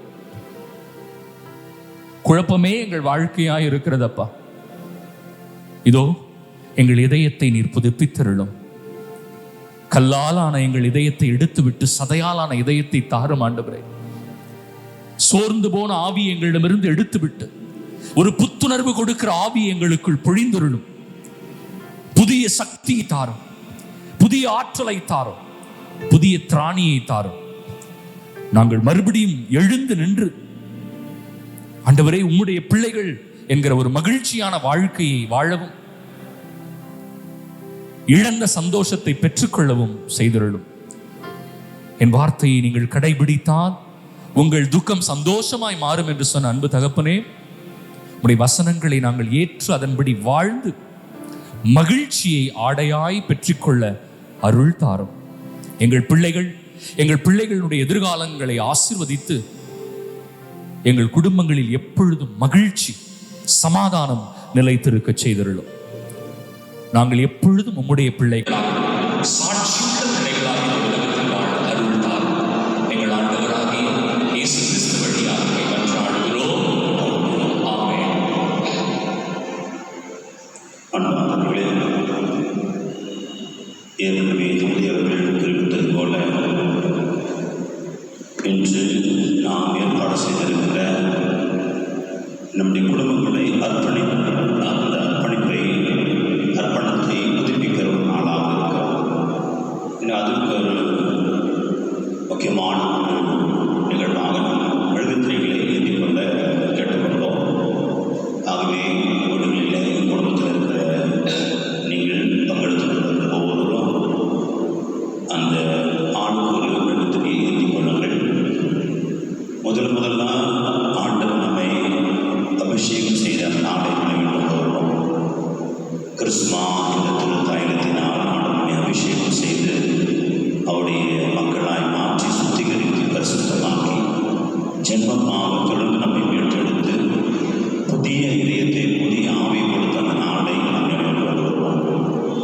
எனவே அந்த நாளிலே நமக்கு பதிலாக பெற்றுள்ளோம் பெற்றோர் கொடுத்த திருமுழுக்கு வாக்குறுதிகளை புதுப்பிக்க இருக்கிறோம். ஆகவே இந்த நாளில் புதிய இதயத்தை பெற்றுக்கொள்ள, புதிய ஆவியை பெற்றுக்கொள்ள, அதே சமயத்தில் குடும்பம் முழுவதுமாய் இதயத்திற்கு இதயத்திற்கு அர்ப்பணிக்கப்பட்ட ஒரு குடும்பமாக இருக்கும்படியாக இப்பொழுது நாம் இதோடு சேர்ந்து அர்ப்பணிக்க இருக்கிறோம். ஆகவே தந்தையர்கள் இப்பொழுது திருமுழுக்கு வாக்குறுதிகளை புதுப்பிக்கிற இந்த ஒரு மன்றாட்டை சொல்வார்கள். அவர் கேட்கிற கேள்விக்கு நாம் வீடுகளில் இருந்தாலும் இங்கிருந்தாலும் ஒருமையிலே பதில் சொல்வோம். நாம் திருமுழுக்கின் பொழுது இந்த வாக்குறுதிகளை கொடுத்திருப்போம். மறுபடியுமாக நான் சொன்னது போல நாம் இதயத்தை புதுப்பித்துக் கொள்வதற்காக இந்த வாக்குறுதிகளை நாம் ஆண்டவருக்கு கொடுக்க போகிறோம். நாம் சொல்லுகிற இந்த பதில் நம் அருகாமையில் இருப்பவருக்கோ அல்லது நமக்கோ சொல்லிக் கொள்கிற பதில் கிடையாது. இதை நாம் ஆண்டவருக்கு சொல்லுகிறோம் என்ற உணர்வோடு தயவு செய்து இந்த வார்த்தையை, இந்த பதிலை சொல்லுங்கள். ஆண்டவரே, இந்த பதில் ஒரு நேர்மையான பதிலாக இருக்கட்டும், என் நம்பிக்கையிலிருந்து வெளிப்படுகிற பதிலாக இருக்கட்டும், ஏதோ கடமைக்காக சொல்லுகிற பதிலாக இது இருக்கக்கூடாது. ஆண்டவரே, என்னை பரிசுத்த ஆவியினால் ஆசீர்வதியும் என்று சொல்லிவிட்டு இந்த பதிலை நாம் சொல்வோம். ஒருமையில் பதில் சொல்லுங்கள். விட்டு விடுகிறீர்களா என்று கேட்டால் விட்டு விடுகிறேன். நம்புகிறீர்களா என்று கேட்டால் நம்புகிறேன் என்று ஒருமையில் பதில் சொல்லும்படி உங்களை அழைக்கிறேன். கண்களை மூடி உள்ளத்தின் ஆழத்திலே இயேசுவே தெய்வீக பிரசனத்தை எங்களுக்கு தாருங்கள் என்று சொல்லிவிட்டு அமைதியாக ஆண்டவருடைய பிரசனத்தை உணர்ந்தவர்களாக நான் கேட்கிற கேள்விக்கு இப்பொழுது ஒருமையில் பதில். கடவுளின் பிள்ளைகளுக்குரிய உரிமையுடன் வாழ நீங்கள் பாவத்தை விட்டு விடுகிறீர்களா? விட்டு விடுகிறீர்கள். பாவம் உங்கள் மீது ஆட்சி செலுத்தாதிருக்க நீங்கள் சாத்தானையும் அவனுடைய தீய கவர்ச்சிகளையும் விட்டு விடுகிறீர்களா? விட்டு விடுகிறேன். பாவத்திற்கு காரணமும் தலைவனாகிய சாத்தானுடைய செயல்பாடுகள் அனைத்தையும் உங்கள் வாழ்க்கையிலிருந்து விட்டு விடுகிறீர்களா? விட்டு விடுகிறேன். இந்திய நாட்டினுடைய மிகப்பெரிய சாத்தானாய் விளங்கும் சாதியை விட்டு விடுகிறீர்களா? விட்டு விடுகிறேன். இப்பொழுது நம்புகிறேன் என்ற பதிலில் ஒருபடி உங்களை அழைக்கிறேன். விண்ணகத்தையும் மண்ணகத்தையும் படைத்த எல்லாம் வல்ல தந்தையாகிய கடவுளை நம்புகிறீர்களா? நம்புகிறேன். அவருடைய ஒரே மகளும் கன்னி மரியாவிடமிருந்து பிறந்து பாடுபட்டு அடக்கம் செய்யப்பட்டு இறந்தோரிடமிருந்து உயிர்த்தெழுந்து தந்தையின் வலப்பக்கம் வீற்றிருக்கின்றவருமாகிய நம் ஆண்டவர் இயேசு கிறிஸ்துவை நம்புகிறீர்களா? நம்புகிறேன். தூய ஆவியாரையும் தூய கத்தோலிக்க திரு அவையும் புனிதர்களுடைய சமூக உறவையும் பாவ மன்னிப்பையும் உடலின் உயிர்ப்பையும் நிலை வாழ்வையும் நம்புகின்றீர்களா? நம்புகின்றேன். நம் ஆண்டவராகிய இயேசு கிறிஸ்துவின் தந்தையும் தண்ணீராலும் தூய ஆவியாரையும் புதுப்பிறப்பளித்து பாவ மன்னிப்பு வழங்கியவரும் எல்லாம் வல்ல தந்தையுமாகிய கடவுளே தமது அருளால் நாம் நிலை வாழ்வு பெறும் பொருட்டு நம் ஆண்டவராகிய இயேசு கிறிஸ்துவில் நம்மை பாதுகாப்பாராக. ஆமென்.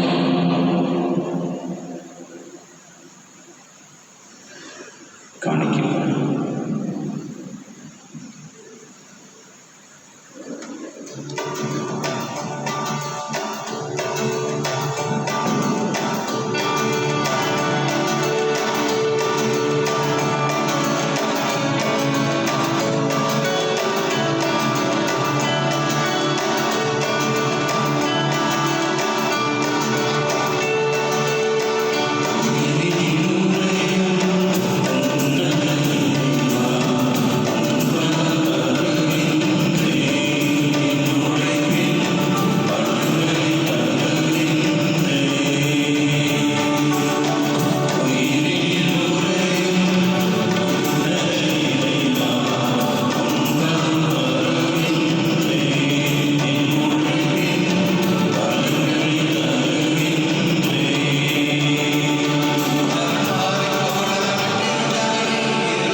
சகோதர சகோதரிகளே, நம் அனைவரும் இணைந்து கொடுக்கும் இந்த புனித திருப்பலி எல்லாம் தந்தையான இறைவனுக்கு ஏற்றதாகும்படி மன்றாடுவோம்.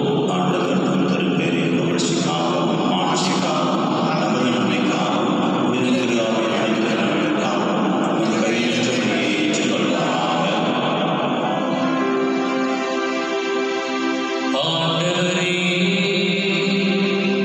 அன்பார்ந்த திருமகனுடைய இதயத்தில் சொல்லற்கரிய அன்பை கண்ணோக்கி அருளும்.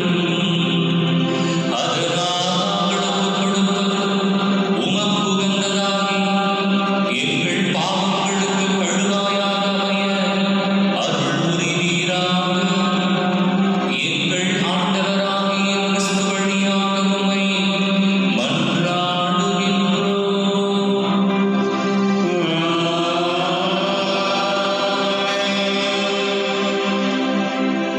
ஆண்டவர் உங்களோடு இருப்பாராக.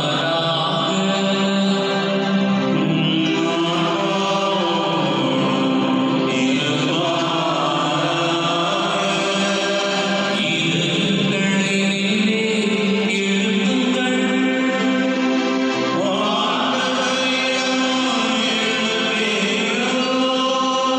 நம் இறைவனாகிய ஆண்டவருக்கு நன்றி கூறுவோம்.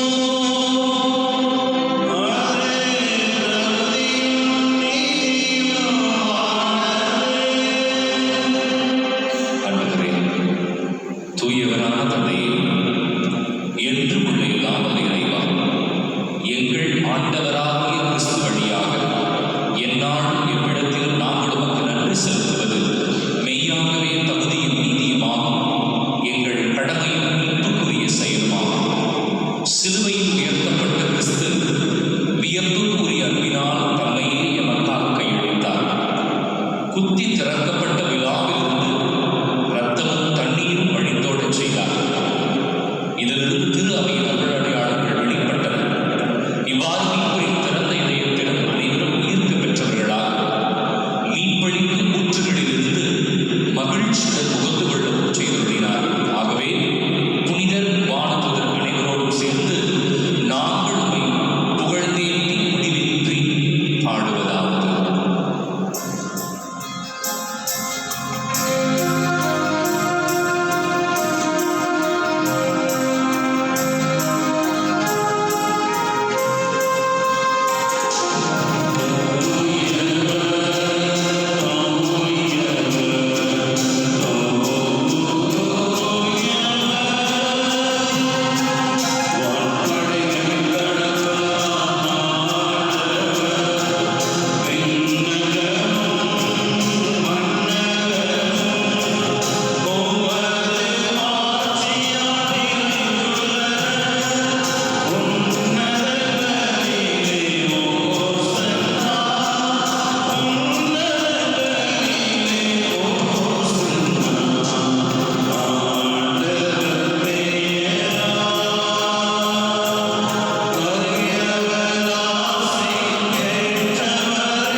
இல்லங்களிலே இந்த நிகழ்ச்சியை பார்க்கிறவர்கள் கூட தயவு கூர்ந்து முழந்தால் படியிட்டு கண்களை மூடி இறைவனுடைய பிரசன்னம் நம் இல்லத்தில் எப்பொழுதும் இருக்க வேண்டும் என்று சொல்லி வேண்டுவோம். ஆண்டவரே, நீர் மெய்யாகவே தூயவர், தூய்மை அனைத்துக்கும் ஒன்று. ஆகவே உடைய ஆவியை பொழிந்து காணிக்கைகளை தூய்மைப்படுத்த வேண்டுகின்றோம். இவ்வாறு எங்கள் ஆண்டவர் இயேசு கிறிஸ்துவின் திருவுடலும் திரு ரத்தமுமாக எங்களுக்கு இவை மாறுவனவாகும். அவர் பாடுபட உடல் கழிந்து நம்மை கையளித்த போது அப்பத்தை எடுத்து நன்றி செலுத்தி அதை பிட்டு தம் சீடர்களுக்கு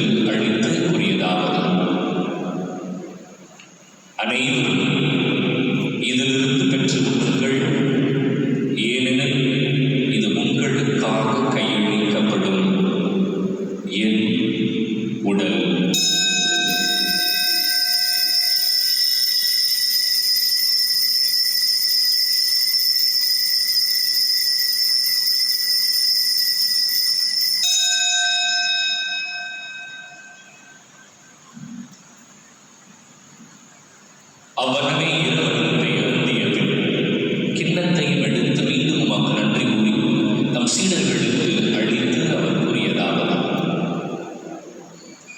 அனைவரும் இதிலிருந்து பெற்று பருகுங்கள், ஏனெனில் இது புதிய நிலையான உடன்படிக்கைக்குரிய என் இரத்தத்தின் கிண்ணம்.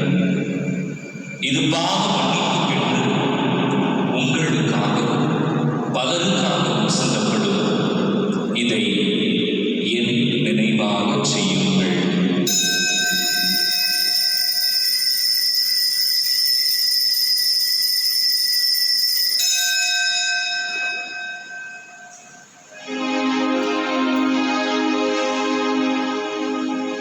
நம்பிக்கையின் வரை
எல்லா திருநிலையினர் அனைவரோடும் திரு அவை ஆண்டில் நிறைவேற செய்தார்கள்.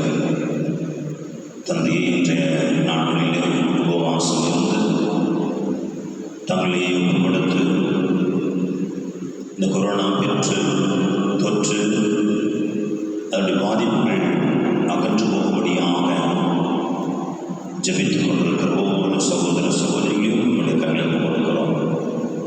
அதே போன்று தனிப்பட்ட இந்த குடும்ப கருத்துக்களையும் கொடுக்கிறோம். இறக்கமுள்ளவராக இருக்கின்றவர் நீர் அவற்றை ஏற்று உடைய ஆசிரியை இதய ஆசீர்வாதங்களை நிறைவாய் எங்கள் குடும்பங்களில் முடிந்துள்ள முயன்றார்கள். மேலும் உயிர்த்தெழுந்தது நோக்குடன் நீங்கள் சகோதர சகோதரிகளையும் இறந்தோர் அனைவரையும் இறந்தோர் நினைவு திருவள்ளூரில் ஏற்றுள்ளது. எங்கள் அனைவர் மீது நெருக்கமாய் கடவுளை கன்னித்தாயம் எனவறியா அவருடைய கணவரான தெய்வ செய்வோர் திருத்தூதர்கள் எவ்வளையில் இறந்தோராய் மனிதர் அனைவரும் நாங்கள் நினைவாழ்வில் பரவல் தகுதி பெற்று திருமகன் இயேசு கிறிஸ்து வழியாக வெற்றுமடையேற்றி வரவருட நன்றாடுகின்றோம்.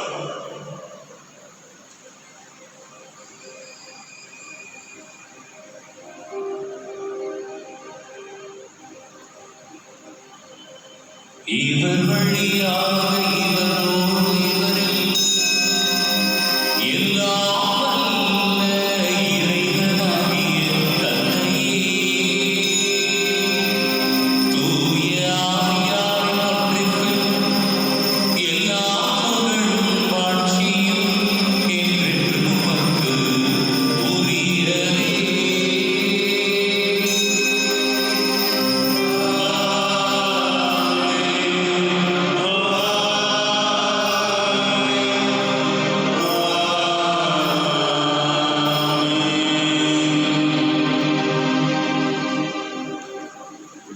பாவங்களை அறிக்கையிட்ட பிறகு பரிகாரம் செய்ய வேண்டும் என்று கூறுவார்கள். பிரியமானவர்களே, வெறுமனே ஒரு ஜெபமாலை சொல்லிவிட்டாலோ அல்லது வெறுமனே நான் விவிலியத்தை போய் வாசித்து விட்டேன், என் பரிகாரம் முடிந்து விட்டது என்று ஆகாது. எது உண்மையான பரிகாரமாக இருக்க முடியும்? நான் ஒருவரை திட்டிவிட்டேன், இதற்கு பரிகாரம் என்ன? நான் அவரிடம் சென்று என்னை மன்னித்து விடுங்கள், நான் கோபத்தில் திட்டிவிட்டேன் என்று சொல்வதுதான் பரிகாரம். நான் ஒருவருக்கு தெரியாமல் பணத்தை எடுத்து விட்டேன், திருடி விட்டேன், நான் பாவ சங்கீதம் செய்து விட்டேன் என்று சொல்லி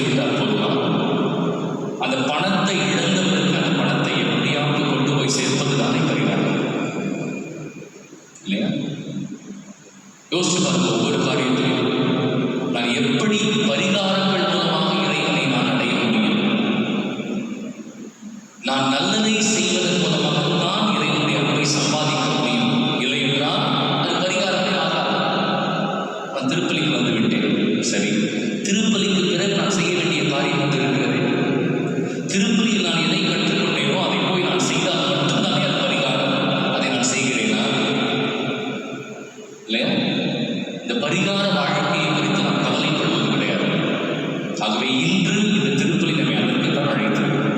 அன்பு என்பதை காட்டப்படுவதுதான். அடுத்தவருக்கு கொடுத்தால் தான் அதற்கு பெயர் அன்பு, அதுவரை அதற்கு பெயர் அன்பாக இருக்க முடியாது. ஆகவே இந்த ஜெபத்தில் இறைவா, நான் இதுவரை செய்து கொண்டிருக்கிற பாவங்கள் தவறுகள் எல்லாவற்றிற்கும் அதற்குரிய உகந்த நீர் விரும்புகிற பரிகாரங்களை நான் செய்து உமக்குரிய பிள்ளையாக நான் மாற வேண்டும் என்று சொல்லி நாம் நம்மை ஒப்புக் கொடுத்து ஜெபிப்போம். கரங்களை உயர்த்து. விண்ணுலகில் இருக்கிற எங்கள் தந்தையே,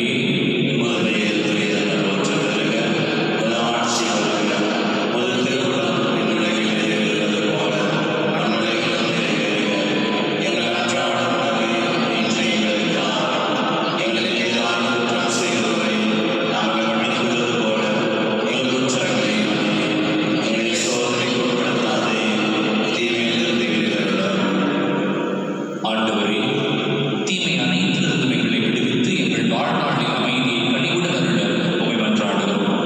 உமது இரக்கத்தின் உதவியால் நாங்கள் பாவத்திலிருந்து எப்போதும் விடுதலை பெற்று யாதொரு கலக்கமும் என்று நலமாய் இருப்போமாக. நாங்கள் எதிர்நோக்கி இருக்கிற பேரின்பத்திற்காகவும் எம் மீட்பராகிய இயேசு கிறிஸ்துவின் இரண்டாம் வருகைக்காகவும் மகிழ்ச்சியுடன் காத்திருக்கின்றோம்.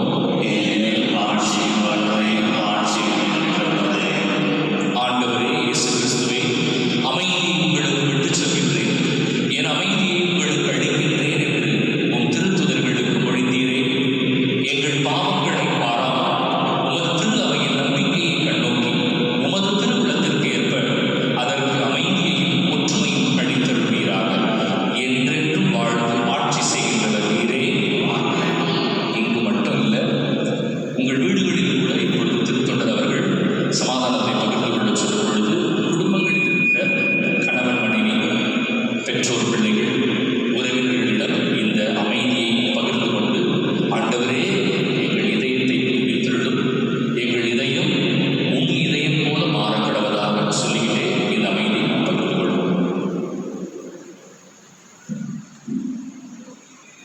இறைவன் தருகின்ற அன்பையும் அமைதியும் ஒருவர் மற்றவரோடு பகிர்ந்து கொள்வோம்.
இதோ இறைவனின் செல்வனி,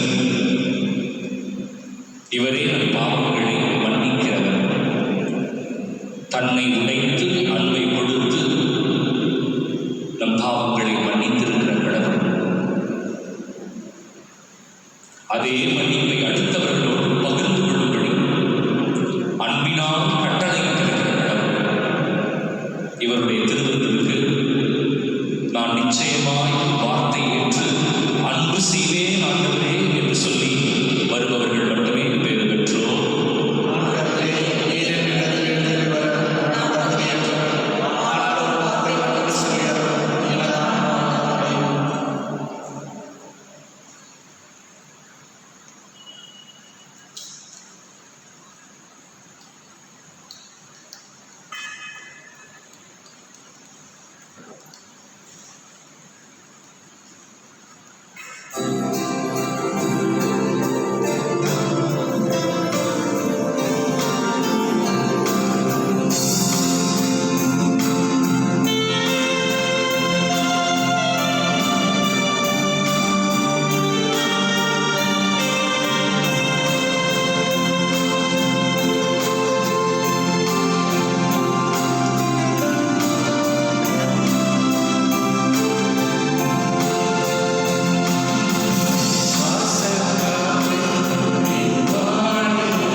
இயேசுவின் திருவிழத்திற்கு நம்மை குடும்பத்தை அர்ப்பணிக்கும் ஜெபம்.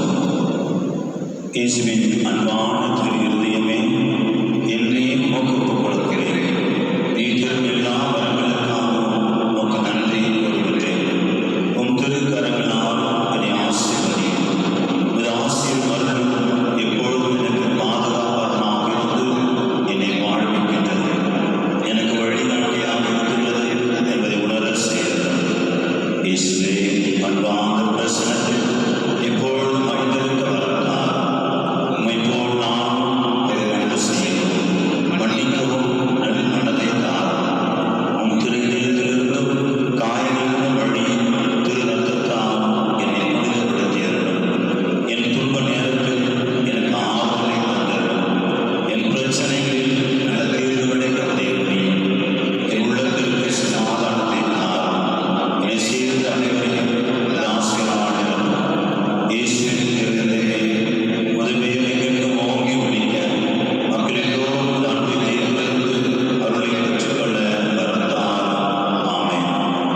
இயேசுவின் மதுரமான திரு இருதயமே, இயேசுவின் மதுரமான திரு இருதயமே, இயேசுவின் மதுரமான திரு இருதயமே.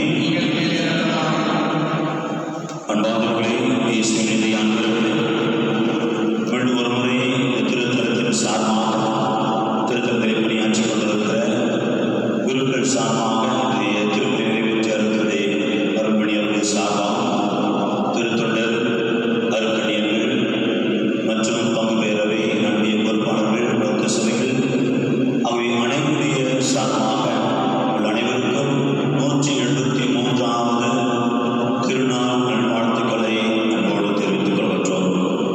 திரு ஆண்டவருடைய பிரசன்னம் வழிநடத்துதல்களுடைய பராமரிப்பு 173 ஆண்டுகளாக நம்ம தாங்கி இருக்கிறோம். இந்த பாரம்பரியமிக்க மாபெரும் ஒரு வல்லமையோடு எல்லோரையும் சேர்த்துக் கொள்கிற ஒரு திருத்தலம்.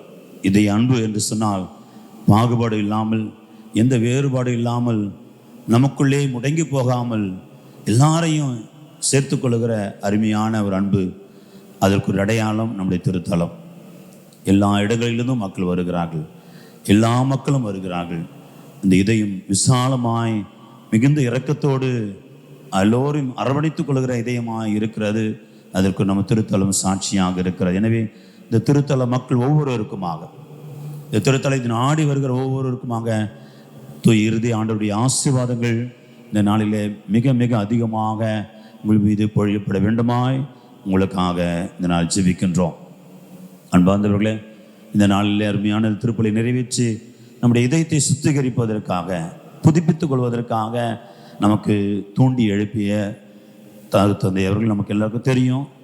நம்முடைய மறை மாவட்டத்தில் இருக்கிற ஒரே ஒரு கலைக்கல்லூரி, அதனுடைய முதல்வராக இருந்து பணியாற்றி கொண்டிருக்கிற அன்பு தந்தை அருள்மணி அவர்கள் மிகுந்த எல்லா விதமான அவருடைய முயற்சி உழைப்பையும் அதிலே அந்த கல்லூரியிலே அவர் அங்கே போட்டு மிகுந்த ஒரு விருப்பத்தோடு ஆர்வத்தோடு அந்த கல்லூரியை முன்னேற்றுவதும் அந்த இருக்கிற பிள்ளைகளை இன்னும் அதிகமாக உருவாக்குவதிலுமாக ஈடுபட்டிருக்கிறார். அது இல்லாமல் இதுபோல் தியானங்கள் நடத்துவது, மறைவர்கள் வழங்குவது, சிறப்பு திருப்பலி என்று சொல்லி இப்படிப்பட்ட ஆன்மீக இந்த காரியங்களிலும் மிகுந்த ஈடுபாட்டோடு வல்லமையோடு செயல்பட்டு கொண்டிருக்கிறார். ஆகவே மிகுந்த ஆண்டவருடைய இரக்கம் அவர் மீது தங்கி இருக்க வேண்டுமா, அவனுடைய ஆவின் வரங்கள் ஆசீர்வாதங்கள் இன்னும் தொடர்ந்து அவருடைய பாதுகாத்து பலப்படுத்த வேண்டுமாய் அவருக்கு ஜெபித்துக் கொள்வோம். ஆகிய அன்பானவர்களே, இந்த நாளில் சிறப்பாக நாம் ஆண்டவருக்கு நம்ம ஒப்பு கொடுக்க இருக்கிறோம். நாம் முதல் நாளே மன்னித்து ஒப்பு கொடுத்தோம். யாரெல்லாம் நமக்கு தீமை செய்திருக்கிறார்களோ அவர்கள் மன்னித்தோம். நாம் யாருக்கெல்லாம் துரோகம் செய்திருக்கிறோமோ அதற்காக மன வருத்தப்பட்டோம். ஒருவேளை நம்ம இப்போ போய் பாவ சங்கீதனை செய்வதற்கான வாய்ப்புகள் இல்லாமல் இருக்கலாம். ஆனால் முடிந்த அளவுக்கு ஒரு நாளை முதல் எல்லாம் மீண்டுமாக ஆலயங்கள் திறக்கவிருக்கிறது. ஆகவே கூடுமானவரை உண்மையிலே பரிகாரம் செய்ய நினைக்கிறவங்க பாவ சங்கீதனை செய்யுங்க, அப்புறம் பரிகாரம் செய்யணும். ரெண்டு முக்கியமானது. அடுத்ததாக அன்புக்குரியவர்களே, இந்த நாளிலே நாம் பரிகாரம் செய்து நம்முடைய குடும்பங்களை ஒப்பு கொடுத்து இதய ஆசிரியை இறைவனுடைய ஆசிரியை பெறுவதற்காக நாம் தயாரித்து கொண்டிருக்கிறோம். இன்றும் உபவாசம் இருக்கிறோம். இன்று முழுதுமாக ஜெபித்து கொண்டிருக்கிறோம். ஆக இந்த நாளிலே ஏற்கனவே சொன்னது போல் ஒரு பரிகாரத்தை ஒரு சிறிய முயற்சியாக அடையாளமாக குறைந்து ஒரு 5 பேருக்கு ஒரு ஏழைகளுக்கு நீங்கள் உணவளிக்க வேண்டும். பக்கத்தில் தெரிஞ்சவங்களாம் கொடுக்கக்கூடாது, அதெல்லாம் வேண்டாம். அதெல்லாம் உங்களுடைய பர்த்டே ஃபீஸ்ட்டு, உங்களுடைய கல்யாண நாள் வாரமெல்லாம் கொடுத்துங்க. முகம் தெரியாதவர்கள், உங்களுக்கு திருப்பி கொடுக்க இயலாதவர்கள் தேடி போய் கொடுங்க. ஒருவேளை உங்கள் பக்கத்தில் இல்லைன்னா தேடி போய் கொடுங்க, பிரச்சனை இல்லை. எங்கேயாவது தேடி போய் கொடுங்க. ஒரு 5 பேருக்காவது உணவு கொடுங்க. ஆண்டவர் நம்முடைய இந்த பரிகார முயற்சியை நிச்சயமாக ஏற்றுக்கொள்வார். இந்த பிறர் அன்பு காரியத்தை நிச்சயமாக கொடுக்குறது நல்ல சாப்பாடாக கொடுங்க. சும்மா இத்து போன சாப்பாடெலாம் இருக்கக்கூடாது. நம்மளுக்கே பிடிக்காதெல்லாம் ஒன்றும் கொடுக்கக்கூடாது. நல்ல சாப்பாடு கொடுக்கறத நல்ல அருமையான சாப்பாடை கொடுங்க. நிச்சயமாக நாம் அது ஒரு பரிகார முயற்சியாய் இருக்கட்டும். ஆண்டவருடைய ஆசிரியை பெறுவதற்கான நீங்கள் சின்ன சகோதரர் செய்த போதெல்லாம் எனக்கே செஞ்சீங்க. ஆண்டவர் நிச்சயமாக மனமும் இதை ஆண்டவர் சந்தோஷப்படுவார் ரொம்ப. அதே போல் உங்களுடைய சிறப்பு கருத்து, ஒரு கருத்துக்காக ஜெபித்து கொண்டிருக்கிறீங்க, கண்டிப்பாக கிடைக்கும். நம்புங்க, விசுவசிங்க, ஆண்டவர் நிச்சயமாக செய்வார். ஆகவே இந்த ஒரு நினைவுகளோடு இந்த நாளுடைய திருநாள் வாழ்த்துக்களை உங்களை அன்போடு தெரிவித்துக் கொள்கிறோம். அன்பார்ந்தவர்களே, நாளை முதலாக ஆலயங்கள் திறக்கப்படலாம் என்று அரசாங்கம் அறிவிப்பு செய்திருக்கிறது. அதன்படி காலை 6:30 மணிக்கு தினந்தோறும் காலையில் 6:30 மணிக்கு திருப்பலியானது நடைபெறும். ஆகவே திருப்பலியில் வழக்கம் போல் தினந்தோறும் திருப்பலி தான், பிரச்சனை இருக்காது. அதில் யார் வர விருப்பப்படுறீங்களோ வரலாம். ரொம்ப அதிகமாக வயதானவங்க, 50 வயதுக்கு மேற்பட்டவங்க அல்லது நோய்வாய்ப்பட்டவங்க நீங்கள் வீட்டிலே இருந்து உங்களை பராமரித்துக் கொள்ளுங்கள். உங்களுக்காக நாங்கள் ஜெபித்துக் கொள்கிறோம். ஆகவே கூடுமானவரை நல்ல உடல் நலத்தோடு இருக்கிறவர்கள் இந்த திருப்பலியிலே பங்கெடுக்கலாம். வெள்ளிக்கிழமை, வருகின்ற வெள்ளிக்கிழமை முதல் வெள்ளிக்கிழமை, தலை வெள்ளிக்கிழமை வராக இருக்கிறது. ஆனால் நம்ம தொடர்ச்சியாக வழிபாடுகளை நடத்த முடியாத ஒரு சூழ்நிலை இருக்கிறோம். ஏன்னா அப்படிப்பட்ட சூழ்நிலைகள் இன்னும் உருவாகவில்லை. எனவே காலை 6 மணிக்கு ஒரு திருப்பலியானது நடைபெறும். அது பிறகு மறுபடியும் மாலை 6 மணிக்கு ஒரு திருப்பலி நடைபெறும். இடையில் இந்த திருப்பலி இருக்காது. இடையில் 11 மணிக்கு ஆண்டோட திருக்காய் வழிபாடு மட்டும் ஒரு 10-15 நிமிடங்கள் நடைபெறும். அவ்வளோதான். இந்த 3 வழிபாடு மட்டுமே இந்த வருகின்ற வாரம் நடத்தப்படும். இனிமேல் போகிற நிலைமையை பார்த்து நாம் வழிபாடுகளை அதிகரித்துக் கொள்வோம். ஆகவே இப்பொழுது வருகின்ற வெள்ளிக்கிழமை 6 மணிக்கும் மாலை 6 மணிக்கும் காலை 6 மணிக்கும் திருப்பலி, இடையில் 11 மணிக்கு திருக்காய வழிபாடு. இதுதான் வழிபாடுகள். மற்றது நீங்கள் வரலாம், ஜெபிக்கலாம் ஆண்டவரிடத்தில். ஆகவே இது நம்ம தேங்கி நிற்கக்கூடாது, கூட்டமாக இருக்கக்கூடாது, இடைவெளி விட்டு இருக்கணும் என்பதற்காக எடுக்கிற ஒரு சிறிய முயற்சி, அவ்வளோதான். அதே போன்று ஞாயிற்றுக்கிழமை காலை 6:30 மணிக்கும் மீண்டுமாக காலை 8:30 மணிக்கும் தமிழிலும் ஆங்கிலத்திலும் திருப்பலி நடைபெறும் என்பதை அன்போடு தெரிவித்துக் கொள்கிறோம். இந்த 2 திருப்பலிகள் மாலை திருப்பலி நடைபெறாது. ஞாயிற்றுக்கிழமை மாலை திருப்பலி நடைபெறாது என்பதை அன்போடு தெரிவித்து, இதுதான் இந்த குறிப்பிட்ட காலம் வரை இருக்கிற ஒரு நேரங்கள், வழிபாட்டு நேரங்கள். ஆகவே அதை சரியாக பயன்படுத்திக்கொள்ள அன்போடு கேட்டுக்கொள்கிறோம். அன்பார்ந்தவர்களே, இப்போ இந்த நாள் நமக்கு பெரு உதவியாக இருப்பது நம்ம யூடியூப் சேனல் தான். ஏறக்குறைய 1000க்கு மேலே 2000 கிட்ட ஏறக்குறைய அந்த யூடியூப் சேனலை பார்த்து கொண்டிருக்கிறாங்க. இன்னும் அதிகமாக மக்கள் பங்கேற்று பலன் பெற வேண்டும் என்பதற்காக தந்தை அவர்கள், பிரேம் அவர்கள் ரொம்ப இதுக்காக உழைச்சிருக்கிறாங்க. இந்த கொஞ்ச நாளில் இருக்கிற ஒவ்வொரு அனுப்பியமாக கூப்பிட்டு ஒவ்வொரு அனுப்பியத்திலும் இருக்கிற நேரம் அவங்களுடைய பெயர்களை வாங்கி, அவங்களுடைய வாட்ஸ்அப் நம்பர் வாங்கி, அவங்களுக்காக ஃபாதரே ஒரு வாட்ஸ்அப் குரூப் க்ரியேட் பண்ணி தினந்தோறும் உங்களுக்கு ஒரு செய்தி வருகிறபடி, தினந்தோறும் மறையுறையோ புனிதரை பற்றியோ அல்லது நம்முடைய கடந்த காலங்களிலே திருதி ஆண்டுடைய அந்த மன்றாட்டு மாலை வைத்து நாம் ஒரு செய்தி கொடுத்து கொண்டே இருந்தோம். அப்படியோ ஆகவே தினந்தோறும் உங்களுக்கு தேவ செய்தி, இறை செய்தி, ஆண்டுடைய செய்தி வந்து கொண்டே இருக்கும். மிக குறுகியதாக இருக்கும், ரொம்ப பெருசெல்லாம் இருக்காது. வெள்ளிக்கிழமை மட்டும்தான் நம்ம திருப்பலி ஆராதனை வரும். மற்ற நாட்களில் இப்போ ஞாயிற்றுக்கிழமை ஞாயிற்றுக்கிழமை திருப்பலி வரும். மற்ற நாட்களிலாம் உங்களுக்கு மிக மிக குறுகிய ஒரு 3 நிமிடம், 5 நிமிடம், 10 நிமிடம் இந்த குறுகிய அந்த நேரம் கொண்ட அந்த நிகழ்வுகள் தான், இறை செய்திகள் தான் உங்களை சேரவிருக்கிறது. அதற்காக எல்லா அன்பியத்திலும் வாட்ஸ்அப் குரூப் ரெடியாக க்ரியேட் பண்ணிட்டாங்க. ஆகவே தந்தை அவர்கள் மட்டும்தான் திருத்தலத்திலிருந்து மட்டும்தான் நாங்கள் அதை என்ன நிகழ்ச்சி, என்ன செய்தி போடணுமோ போடுவோம். மற்ற வேறு யாரும் அதில் போட முடியாது. அதனால் கவலைப்பட வேண்டாம். நீங்கள் உடனே நீங்கள் ஒரு நினச்சதை போடலாம், இல்லை ஒரு செய்தி அனுப்பலாம், இல்லை நல்லா இருக்குது இந்த கமெண்ட் கீழே வரலாம், அவ்வளோதான். மற்றபடி நீங்கள் வேறு ஒரு செய்தி நீங்கள் அதில் சேர்க்க முடியாது. ஏன்னா இங்கே திருத்தலத்தில் இருக்கிற குருக்கள் மட்டும்தான் அதில் நிகழ்ச்சிகள் போடுவதற்கான அந்த உரிமைன்றவள் அது ஏற்பாடு செய்திருக்கிறது. பயப்படாதீங்க. நிறைய பேர் வாட்ஸ்அப் குரூப்லாம் பயப்படுறாங்க. ஏன்னா என்ன சேருன்னு தெரியாது, யார் அனுப்புகிறாங்கன்னு தெரியாது. அப்படிலாம் இல்லை. திருத்தலத்தில் மட்டும்தான் வரும், திருத்தல செய்தி மட்டும்தான் வரும், இறை செய்தி மட்டும்தான் வரும். ஆகவே இந்த குழுவிலே நீங்கள் இணைந்து கொள்ளலாம். அல்லது இந்த ஒரு நிகழ்ச்சியை பார்த்து கொண்டிருக்கிற நம்முடைய பங்கை சாராதவர்கள் கூட விருப்பப்பட்டீங்கன்னு சொன்னால் உங்களுக்காக தனி ஒரு வாட்ஸ்அப் குரூப் கண்டிப்பாக தயார் செய்யப்படும். ஆகவே தினந்தோறும் உங்களை சந்திக்கும்படியாக ஆண்டவர் விரும்புகிறார். அதை நம்ம பயன்படுத்தி கொள்வோம். ஆகவே இந்த ஒரு நிகழ்வுகளோடு நாம் இப்பொழுது கடைசி ஜெபம், பிறகு கடைசி பாடல் இருக்கும். பாடல் முடிந்த பிறகு நாம் மீண்டுமாக அருத்தந்தை சொன்னது போல் நல்லா நாம் வச்சுக்குவோம். படத்தை அல்ல, சுரூபத்தை அல்ல, நம்மை நாம் அர்ப்பணத்தை புதுப்பிக்க இருக்கிறோம். நம்முடைய அர்ப்பணத்தை புதுப்பிக்க இருக்கிறோம். எனவே அந்த ஒரு நிகழ்வு உடனடியாக நடைபெறும். ஆகவே நீங்கள் உங்கள் குடும்பங்களிலே அதற்கும் நீங்கள் தயாராக இருக்கும்படியாக அன்போடு கேட்டுக்கொள்கிறோம். ஒன்றும் பிரச்சனை இல்லை. நல்லா படத்தை பீடத்தை அலங்கரித்து வைங்க. ஆண்டவர் மேல் அன்பை நம்ம கண்டிப்பாக வெளிப்படுத்துவோம், அதில் பிரச்சனை இல்லை. ஆனால் தந்தையோடு சொன்னது போல் நம்ம உள்ளத்தில் இருக்கிற அன்பை பெருக செய்வோம், நம்ம விதத்தில் இருக்கிற அர்ப்பணத்தை பெருக செய்வோம். ஆண்டவர் நம்மை அவருடைய இதயம் போல் நம்ம இதையும் மாறும்படியாக இந்த நேரத்திலே நம்ம முழுமையாக ஒப்பு கொடுப்போம்.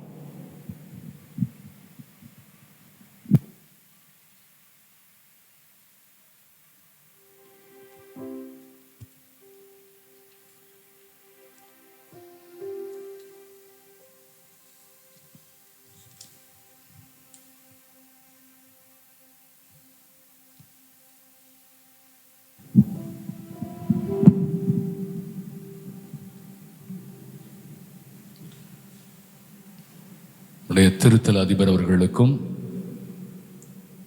அருட்தந்தை பிரேம் அவர்களுக்கும், திருத்தொண்டர், கன்னியர்கள், பங்கு மக்கள், இந்த நிகழ்ச்சியை அல்லது இந்த திருப்பலியில் பங்கெடுத்துக் கொண்டிருக்கிற ஒவ்வொருவருக்கும் திருஹிருதய ஆண்டவனுடைய பெருவிழா நல்வாழ்த்துக்களை மறுபடியுமாக தெரிவித்துக் கொள்கிறேன்.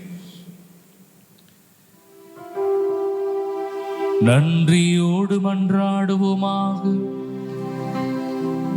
ஆண்டவரே, இந்த அன்பின் அருளடையாளும் எங்களை புனித அன்பு தீயால் பற்றி எறிய செய்வதாக. இவ்வாறு நாங்களும் திருமகனிடம் என்றும் ஈர்க்கப் பெற்று எங்கள் சகோதர சகோதரிகளில் அவரையே கண்டுகொள்ள கற்றுக்கொள்வோமாக. என்றென்றும் வாழ்ந்து ஆட்சி செய்கின்ற அவர் வழியாக உம்மை மன்றாடுகின்றோம்.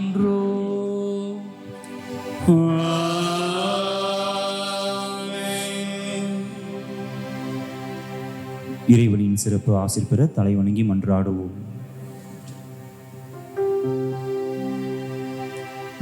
எல்லாம் வல்ல இறைவன் ஒவ்வொரு நாளும் நம்முடைய குடும்பத்தையும் நம்முடைய எதிர்கால வாழ்க்கையும் அவருடைய சித்தத்தின்படி வழிநடத்தி செல்வாராக. ஆமென். இயேசுவினுடைய திரு இருதய பிரசன்னம் நம் இல்லத்தை அன்பினாலும் பராமரிப்பினாலும் கட்டி காத்து நாமும் அதே அன்பை அடுத்தவரோடு பகிர்ந்து கொள்ளும்படியாக நமக்கு ஞானத்தையும் உடல் சக்தியையும் தருவாராக. ஆமென். திரு இருதய ஆண்டவர்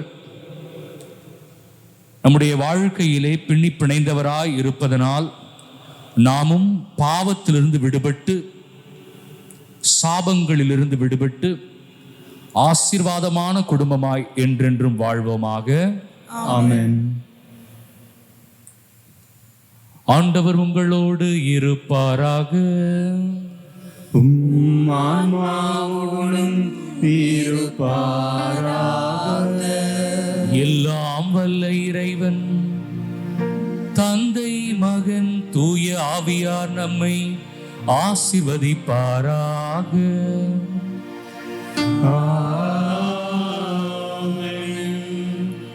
அன்பு செய்யும் மக்களாக வாழ சென்று வாருங்கள், திருப்பலி நிறைவேறிற்று.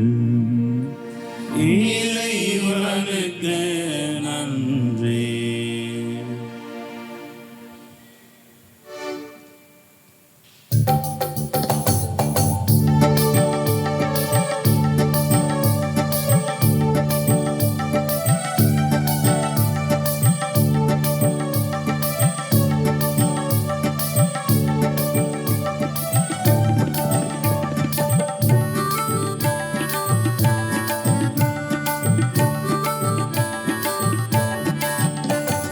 நெஞ்சமெல்லாம் நேசம் கொண்ட இயேசுவே, எங்கள் தஞ்சமும் நீ, தலைவனும் நீ இயேசுவே. நீதிக்காக தாகம் கொண்ட இதயமே, மக்கள் தாழ்வு கண்டு தவிச்சது உன் இதயமே. நெஞ்சமெல்லாம் நேசம் கொண்ட இயேசுவே, எங்கள் தஞ்சமும் நீ, தலைவனும் நீ இயேசுவே. நீதிக்காக தாகம் கொண்ட இதயமே, மக்கள் தாழ்வு கண்டு தவிச்சது உன் இதயமே. உன் இதயம் போல எங்கள் இதயம் மாறணும், உன் இதயம் போல எங்கள் இதயம் மாறணும். உண்மைக்காக உழைக்கும் உறுதி உள்ள சேரணும். நெஞ்சமெல்லாம் நேச கொண்ட இயேசுவே, எங்கள் தஞ்சமும் நீ, தலைவனும் நீ இயேசுவே. நீதிக்காக தாகம் கொண்ட இதயமே, மக்கள் தாழ்வு கண்டு தவிச்சது உன் இதயமே.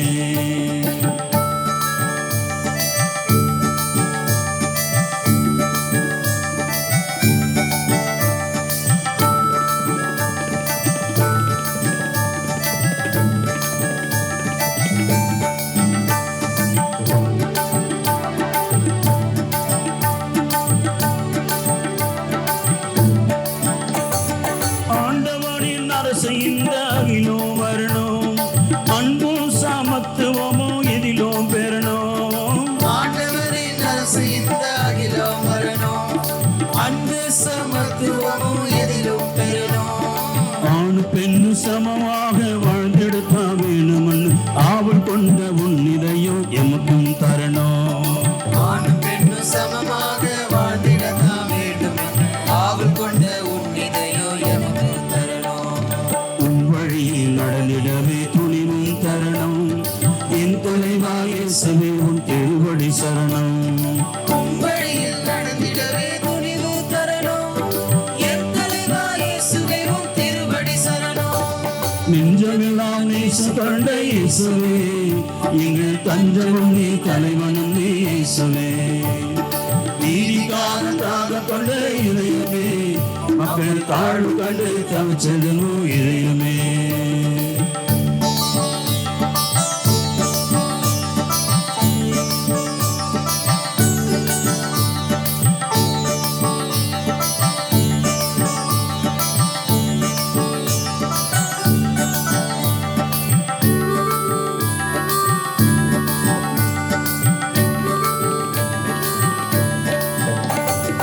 எல்லோரையும் மனிதராய் உன் உள்ளம் கண்டது, ஏற்ற தாழ்வு கண்டு கோபம் கொண்டது.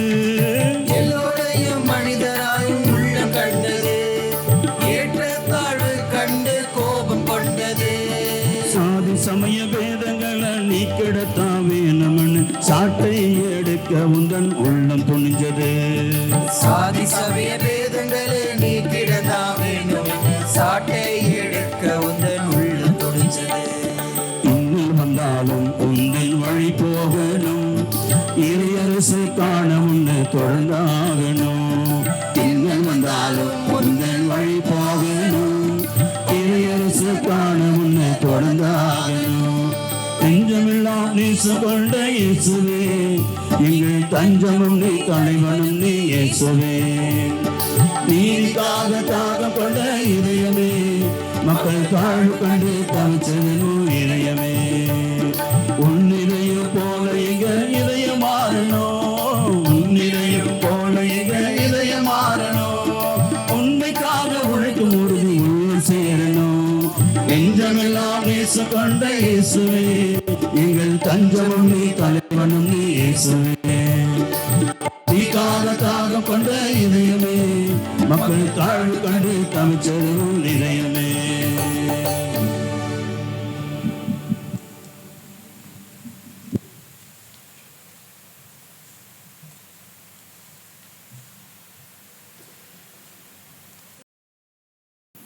அன்பார்ந்தவர்களே, இப்பொழுது குருக்கள் நேரடியாக வந்து உங்கள் இல்லங்களில் உங்களுடைய திருஇறுதி ஆண்டவருடைய ஒப்பு கொடுத்தலை, பக்தியை அல்லது அர்ப்பணத்தை புதுப்பிக்க இயலாத ஒரு சூழ்நிலையில் இருக்கின்றோம். எனவே இந்த காலங்கள் எதுவரை செல்லும் என்று தெரியாது. எனவே இந்த நாளிலே சிறப்பாக நம்ம குடும்பங்களை ஆண்டவருடைய இதயத்துக்கு ஒப்பு கொடுத்து அவருடைய பராமரிப்பையும் பாதுகாப்பையும் அன்பையும் இரக்கத்தையும் மன்னிப்பையும் நாம் பெற்றுக்கொள்ள தகுதியான இதயங்களாக, தகுதியான குடும்பங்களாக நம்மை மாற்றிக்கொள்ள இந்த ஒரு முயற்சி. நேரடியாக குருக்கள் வராத சூழ்நிலையில் நிச்சயமாக ஆண்டவர் உங்களை இன்னும் அதிகமாக நிறைவாக ஆசீர்வதிப்பார். நீங்கள் நம்பிக்கையோடு உங்கள் குடும்பங்களை ஒப்புக் கொடுங்கள். உங்கள் குடும்பத்தில் ஒவ்வொரு நபரையும் ஒப்புக் கொடுங்கள். மீண்டுமாக எந்த ஒற்றை கருத்துக்காக உபவாசம் இருந்து இந்த 3 நாள் ஜெபித்து கொண்டிருக்கிறீர்களோ அந்த கருத்தையும் கூட ஒப்புக் கொடுங்கள். எல்லாவற்றுக்கும் மேலாக பெற்றுக்கொள்வதற்கான தகுந்த இதயமாய், பரிசுத்த இதயமாய், பரிசுத்த இதயம் கொண்ட குடும்பங்களாய் நாம் உருமாற வேண்டும் என்று சொல்லி ஒப்புக் கொடுப்போம். இறைவன் நம்முடைய அர்ப்பணத்தை ஏற்றுக்கொள்வாராக. இப்பொழுது தந்தை அவர்கள் இந்த அர்ப்பணத்தை புதுப்பித்து நம்ம வழிநடத்த இருக்கிறார்கள். எல்லோரும் இணைந்து இதில் நாம் பங்கெடுப்போம். ஆண்டவருடைய பெயராலே நமக்கு உதவி உண்டு. அவரே விண்ணையும் மண்ணையும் படைத்தவர். ஆண்டவர் உங்களோடு இருப்பாராக, ஆன்மாவோடும் இருப்பாராக. என்றும் வாழும் எல்லாம் வல்ல இறைவா, புனிதர்களின் உருவத்தை படத்திலோ சுரூபத்திலோ வடித்து அவற்றை ஊனக்கண்களினால் நோக்கும் தோறும் உங்கள் ஞான கண்களினால் அவர்களுடைய செயல்களையும் புனிதத்தையும் தியானிக்க அருளினீரே. ஒரே பேரான திருமகனும் எங்கள் ஆண்டவருமாகி இயேசு கிறிஸ்துவின் திரு இருதயத்தை வழிபட நாங்கள் இங்கு நிறுவியிருக்கிற இந்த சுரூபத்தை அர்ச்சித்து புனிதப்படுத்த உம்மை இறைஞ்சுகிறோம். இந்த சுரூபத்தின் முன் உம்மை பக்தியுடன் வழிபட்டு மகிமைப்படுத்தும் மக்கள் அனைவரும் இவ்வாழ்வில் அருளை பெற்று மறுவாழ்வில் முடிவில்லா மகிமை அடைய செய்தருளும். எங்கள் ஆண்டவராகிய அதே இயேசு கிறிஸ்து வழியாக உம்மை மன்றாடுகிறோம். ஆமென். இப்பொழுது நீங்கள் உங்கள் குடும்பங்களில் ஆண்டவருடைய படமோ சுரூபமோ இருந்தால் அதை நீங்கள் தீர்த்தம் கொண்டு புனித நீரை கொண்டு தெளித்துக் கொள்ளுமாறு கேட்டுக்கொள்கிறோம்.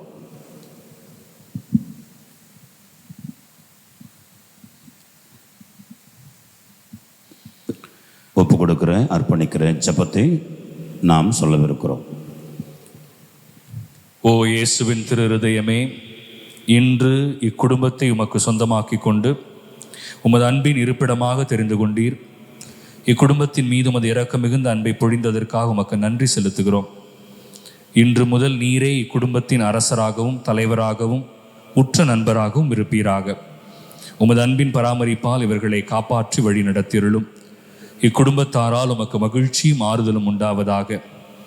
இக்குடும்பத்தில் உள்ளவர்கள் அனைவரும் அனைத்திலும் உமக்கும் உமது பத்தினியாகிய திருச்சபைக்கும் கீழ்ப்படிந்து உமது இதயத்திற்கு ஏற்ற அன்பர்களாக வாழ இவர்களுக்கு ஏராளமான அருட்கொடைகளை தாரும். இவர்கள் நம்பிக்கையில் உறுதிபடவும் நம்பிக்கையில் வளரவும் என்றும் அன்பில் வாழவும் அவர்களை ஆசிர்வதித்து அரவணைப்பீராக. மேலும் குடும்ப வாழ்க்கைக்கு தேவையான புண்ணியங்களான தாழ்ச்சி, சாந்தம், பொறுமை முதலிய நற்பண்புகளில் இவர்கள் சிறந்து விளங்கி மன ஒற்றுமையும் சமாதானமும் பெறுவார்களாக. இவ்வீட்டில் உள்ள அனைவரும் என்றும் இயேசுவின் திரு இருதயத்தையும் மரியாளின் மாசற்ற இதயத்தையும் அன்பு செய்து வருவார்களாக. வீட்டில் இருக்கிற குடும்பத் தலைவர் அல்லது குடும்ப தலைவி அல்லது வீட்டில் ஒருவர் நான் சொல்லுகிற அந்த ஜெபத்தை மனதளவில் திரும்பச் சொல்லி நம்மை இறைவனுக்கு ஒப்புக் கொடுப்போம். அதே போன்று உங்களுடைய இந்த மெழுகுதிரிகளை பற்ற வைத்துக் கொள்ளுங்கள். அர்ப்பணத்தின் அடையாளமாக இந்த மெழுகுதிரி இருக்கட்டும். விசுவாசத்தை புதுப்பித்துக் கொண்டோம், அர்ப்பணத்தை புதுப்பித்துக் கொள்வோம். ஆகவே ஏற்கனவே பயன்படுத்தி அந்த மெழுகுதிரிகளை ஒவ்வொருவருமாக கையில் ஏந்தி எப்பொழுது அந்த குடும்ப தலைவரோ தலைவியோ வழி நடத்த இந்த ஜெபத்தை குருவானவர் ஜெபிக்க அவரோடு சேர்ந்து ஜெபிக்குமாறு உங்களை அன்போடு கேட்டுக்கொள்கிறோம். ஆயிரக்கணக்கான குடும்பங்களுக்குள் எங்கள் குடும்பத்தை உமது அன்பின் இருப்பிடமாக தேர்ந்தெடுக்க திருவுளமான இயேசுவின் திரு இருதயமே, உம்மை எங்கள் இல்லத்தில் வரவேற்று உம்மை தாழ்பணிந்து வணங்கி ஆராதிக்கிறோம். உம்மை அன்பு செய்கிறோம். என்றும் திடமுடன் கூற நாங்கள் தகுதியற்றவர்களாயினும் இனியாவது உம்மை அன்பு செய்ய முயற்சிப்போம் என எங்கள் வீட்டார் அனைவரும் உமக்கு வாக்களிக்கிறோம். உம்மை அன்பு செய்வதிலும் உமக்காக ஒருவரை ஒருவர் அன்பு செய்வதிலும் எங்கள் வாழ்க்கையை செலவழிப்போமாக. கிறிஸ்தவ குடும்பங்களில் நீர் அரசராய் வீற்றிருக்க உமக்குள்ள ஆவலை புனித மார்கரெட் மரியம்மாளின் வழியாக அறிவித்த இயேசுவின் திருஹிருதயமே, எங்கள் வீட்டில் உமக்குள்ள மேலான உரிமையை இதோ இன்று வெளிப்படையாக ஏற்றுக்கொள்கிறோம். உமது அரசுரிமையால் எங்கள் ஆன்மாக்களை ஆட்கொண்டு எங்களை உமது இருதயத்திற்கு ஏற்ப நடத்தியருளும். ஆமேன். இப்பொழுது குருவானவர் இறுதி ஜெபத்தை ஜெபித்து நமக்கு ஆசி வழங்குகிறார். இயேசுவின் திருஹிருதயமே, உமது அரசு வருக. அனைத்து மக்களுக்கும் குடும்பங்களுக்கும் நீர் அரசராய் இருப்பீராக. உம்மை பற்று இறுதியுடன் அன்பு செய்பவர்களுக்கு மட்டுமல்லாமல் உமது அன்பை புறக்கணிக்கும் மக்களுக்கும் நீர் அரசராய் விளங்குவீராக. சமாதானத்தின் அரசியாகிய புனித கன்னி மரியாளின் மாசற்ற இதயத்தின் வழியாக இந்நாட்டில் உமது அரசை நிறுவீராக. உலகெங்கும் பரவியிருக்கும் குடும்பங்களில் உமது அருளால் நுழைந்து அவைகளை உமக்கே உரிமையாக்கி கொள்ளும். இவ்வாறு உலகின் ஒரு முனை முதல் மறுமுனை வரை நமது அரசராகி இயேசுவின் இதயம் புகழப்படுவதாக என்ற ஒரே குரல் ஒலிப்பதாக. ஆமென்.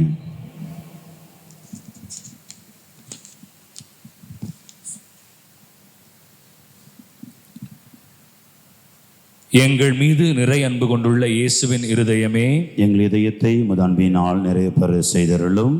இருதயத்தில் தாழ்ச்சியும் சாந்தமும் உள்ள இயேசுவே, எங்கள் இதயம் உமது இருதயம் போல் ஆக செய்தருளும். இயேசுவின் திருஹிருதயமே, எங்கள் நம்பிக்கையை உமது பேரில் வைக்கின்றோம். இயேசுவின் திருஹிருதயமே, உமது அரசு வருக. இயேசுவின் திருஹிருதயமே, எங்கள் மேல் இரக்கமாயிரும். புனித மரியாயின் மாசற்ற இருதயமே, எங்களுக்காக வேண்டிக் கொள்ளும். புனித சூசையப்பரே, எங்களுக்காக வேண்டிக் கொள்ளும். புனித மார்கரெட் மரியம்மாளே, எங்களுக்காக வேண்டிக் கொள்ளும். இறை ஆசீர் பெறுவதற்கு குடும்பத்தோடு மண்டியிட்டு நாம் பெற்றுக்கொள்வோம். நீங்கள் அனைவரும் உங்கள் உழைப்பாலும் திறமையாலும் சமுதாயத்தில் செழித்தோங்க இறைவன் அருள் புரிவாராக. ஆமென். எல்லாம் உள்ள இறைவன் தந்தை, மகன், தூயாவி நம்மை ஆசீர்வதித்து என்றென்றும் வழிநடத்தி காத்தருள்வாராக. ஆமென். எல்லோருமாக இணைந்து இயேசுவின் திருஹிருதயமே என்ற பாடலை பாடவிருக்கிறோம். குடும்பத்தார், குடும்ப தலைவர் அல்லது தலைவி வீடுகளிலே முழுதுமாக இந்த புனித நீரை தெரித்து கொள்ளுமாறு அன்போடு கேட்டுக்கொள்கிறோம். வீடு முழுதுமாக, வெளியே உள்ளே என்று சொல்லி உங்களுடைய குடும்பங்கள் முழுவதுமாக இந்த புனித நீரை தெளித்து இந்த பாடலை பாடி நாம் இந்த வழிபாட்டை முடிப்போம்.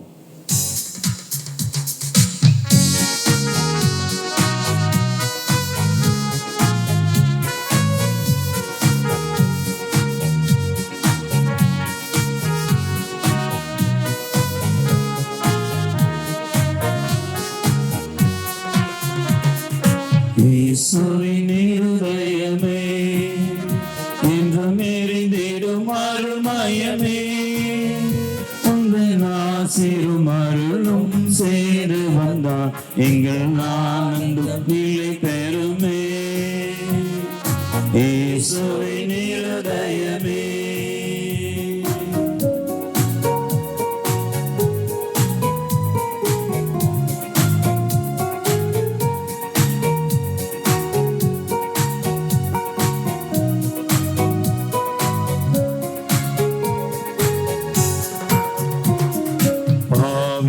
பொறுத்தலுண்டு அந்த பரலோக வாழ்வு உண்டு. பாவிக்கு பொறுத்தலுண்டு அந்த பரலோக வாழ்வு உண்டு. நாங்கள் கூவிடும் குரலை கேட்பதற்கு இந்த வீட்டில் தெய்வம் உண்டு. நாங்கள்